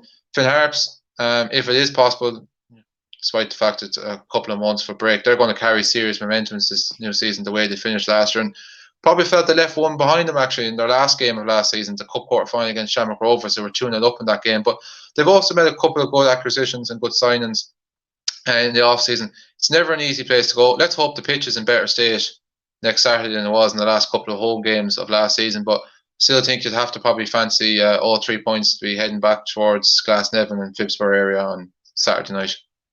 Yeah, I mean, Bows, Keith Long has done an amazing job there, considering the budget, and I mean the budget they have compared to what Dundalk and Shamrock Rovers have. And you mentioned the key players they lost, and they also lost Chris Twardick during the season last season. Yeah. I thought he was a massive loss. So if you take their front three of Andre Wright, Danny Grant, and Chris Twardick, they've lost all three. So it will be tough. And but then I remember saying 12 months ago that Bows are going to be tough to replace the players they'd lost 12 months ago again. So I certainly didn't predict him to finish second last season. It was a phenomenal achievement. And they did really well in Europe as well, and really, really unfortunate to go out in penalties. And I mean, you have to fancy them again to go to Ballybuffet and win next weekend, but it will be very tough up there. And I won't thank you for mentioning Ollie Horgan and Finn Harps in playoffs, as that can just bring back some very Yeah, bad sorry. memories Still for a cuts Limerick for person. But even draw the people as well, I'd say. yeah, even for Drogheda people as well. And but you have to say hats off. I mean, Ollie Horgan and Paul Hegarty have done an absolutely phenomenal job up there. It's been unbelievable. And you're talking about small budgets, so almost small budget oppose. I mean, they've got an even smaller budget at Harps, and somehow they managed to do it. And hats off to them. And what can I say? I don't think anyone's going to fancy playing Finn Harps in Ballybuffet this season. That's for sure. Just might give quickly the Longford Derry games. I know there's a comment coming in there about Drake United. I know you'd love to touch on that because there's only about 5 minutes of normal time left in this game, so we don't have long left. This is a game I'm potentially myself looking to hopefully get to cover on Saturday night. Longford Town's first game back up in the Premier Division since 2016, so 5 years. For club, obviously, good tradition, obviously winning the cups back in the early 2000s. I'm going to be honest, I didn't see them last season, even when they managed to get into the playoffs. I thought Galway would beat them. I thought Shelbourne would beat them, but full credit to them. They carried momentum in from them games and drove it on. You touched on it there earlier. I think they're also going to be in for a long season. I think it's going to be a big ask from them. I think they'd bite both hands off that relegation playoff, to be brutally honest. And Derry, I was touching on it there with Paul before as well. I just never know what you're going to get with Derry. I just kind of find it's good season, bad season. Like every second season, they're hot and cold. Last year, by their own standards, I think they would admit they were a bit of a disappointment. So does that mean we're going to see a bit of a rebound from Derry this season? I don't know, but I do think they will make a winning start on Saturday night. Yeah, actually, one person in Derry I'm looking forward to seeing is Joe Hodge. Yeah, we've been very impressed with for underage, the Man City player who's on loan at Derry.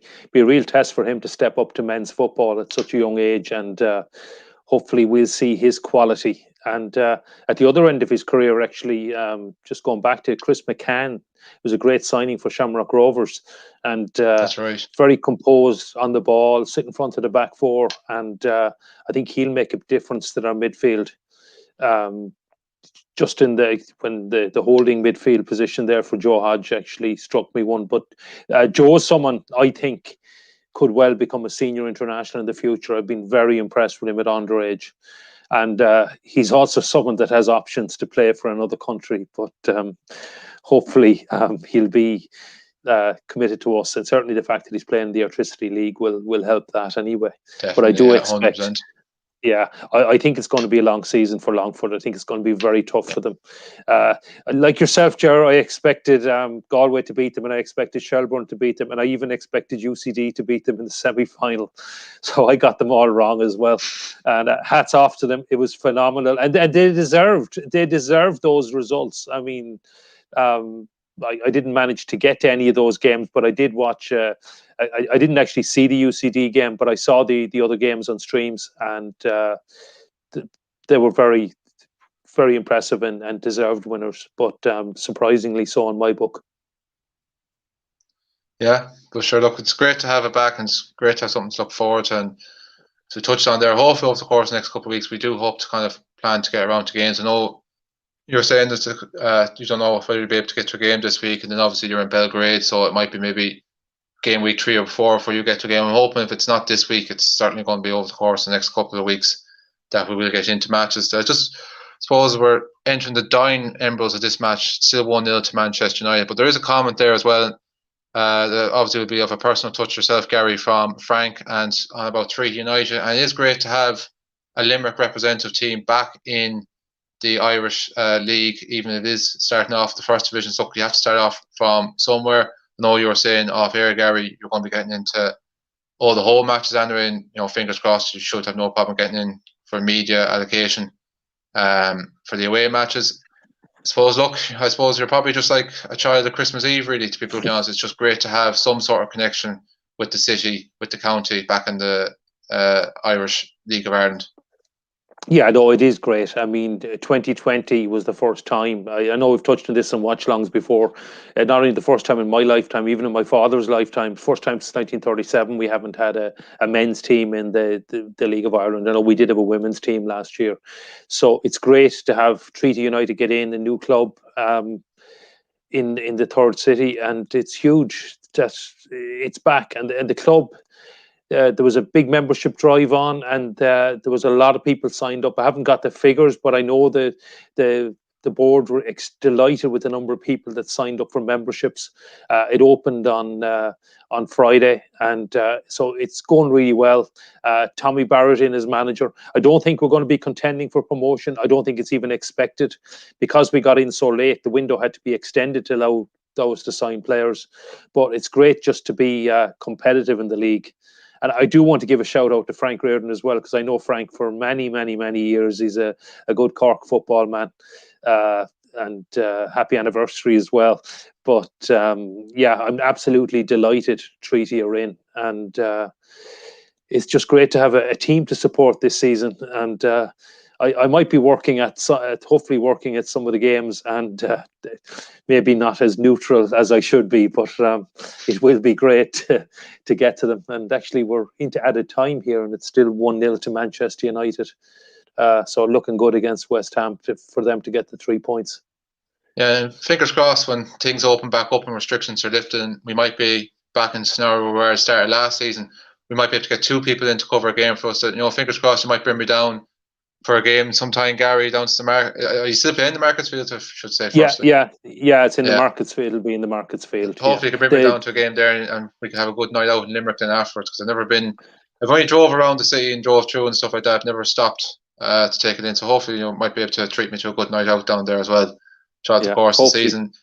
Yeah, just chatting to my cousin as well about just chatting to my cousin about this as well last week. He actually, just like myself, from Roscommon, but he went to college in UL, so he does actually know quite a lot of the lads that have signed up with Treaty United from his time in college and stuff like that. So it's good to see that there's a good local base, and sometimes it's baby steps. And that's, as you said, I think just even the fact that there's another club, another region, a traditional city region back in the Premier Division. We have 20 outright clubs this year. I don't want to get into the whole thing of Shamrock Rovers too, but I prefer having 20 actual clubs as opposed to someone's second team in the league. If I've upset Shamrock Rovers fans there, I really don't care. I'm a St. Pat's fan, so I don't care.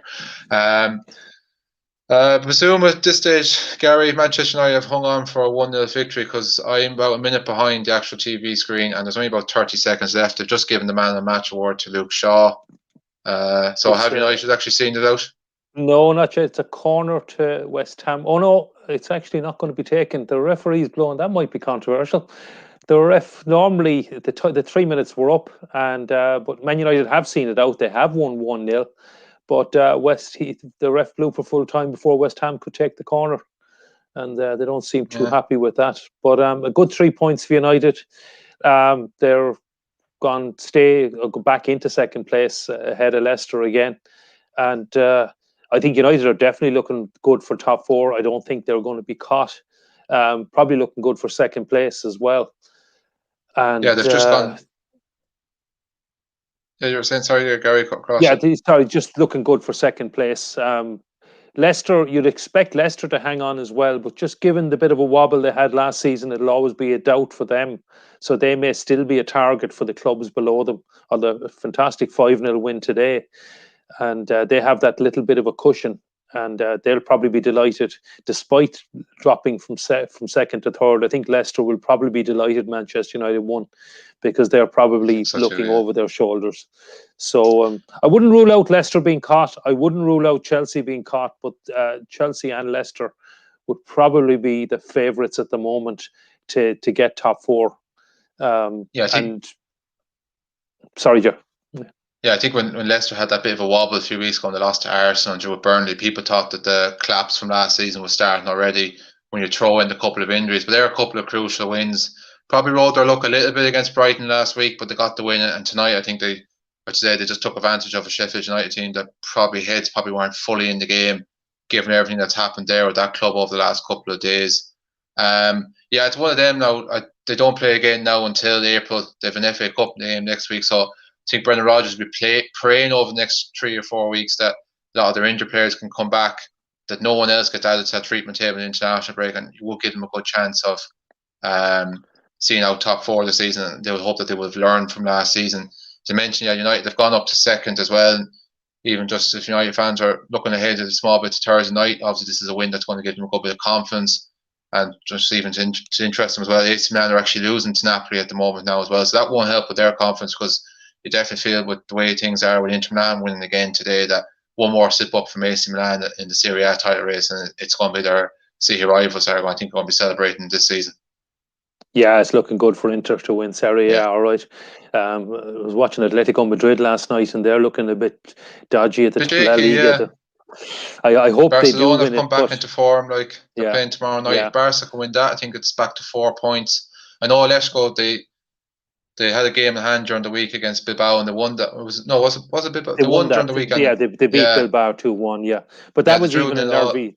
That was a nervy finish as well, and they were up against 10 men for the last 15 minutes or so last night. So it's going to get a bit nervy. They still have to go to the Camp Nou as well, which will be, I don't know. I hope Atletico win it anyway. It'd be good it'd be nice for a change. There's no two ways about that. Like.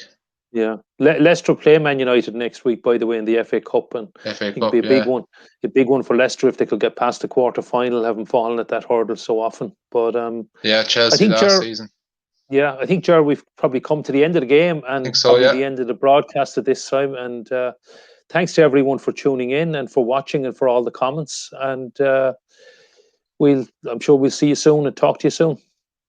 Fingers crossed, and just throw it out there. I suppose we'll save the best for last. Happy Mother's Day to all the mammies out there that are tuned in this evening. I hope you had a great day. Hope you were spoiled rotten.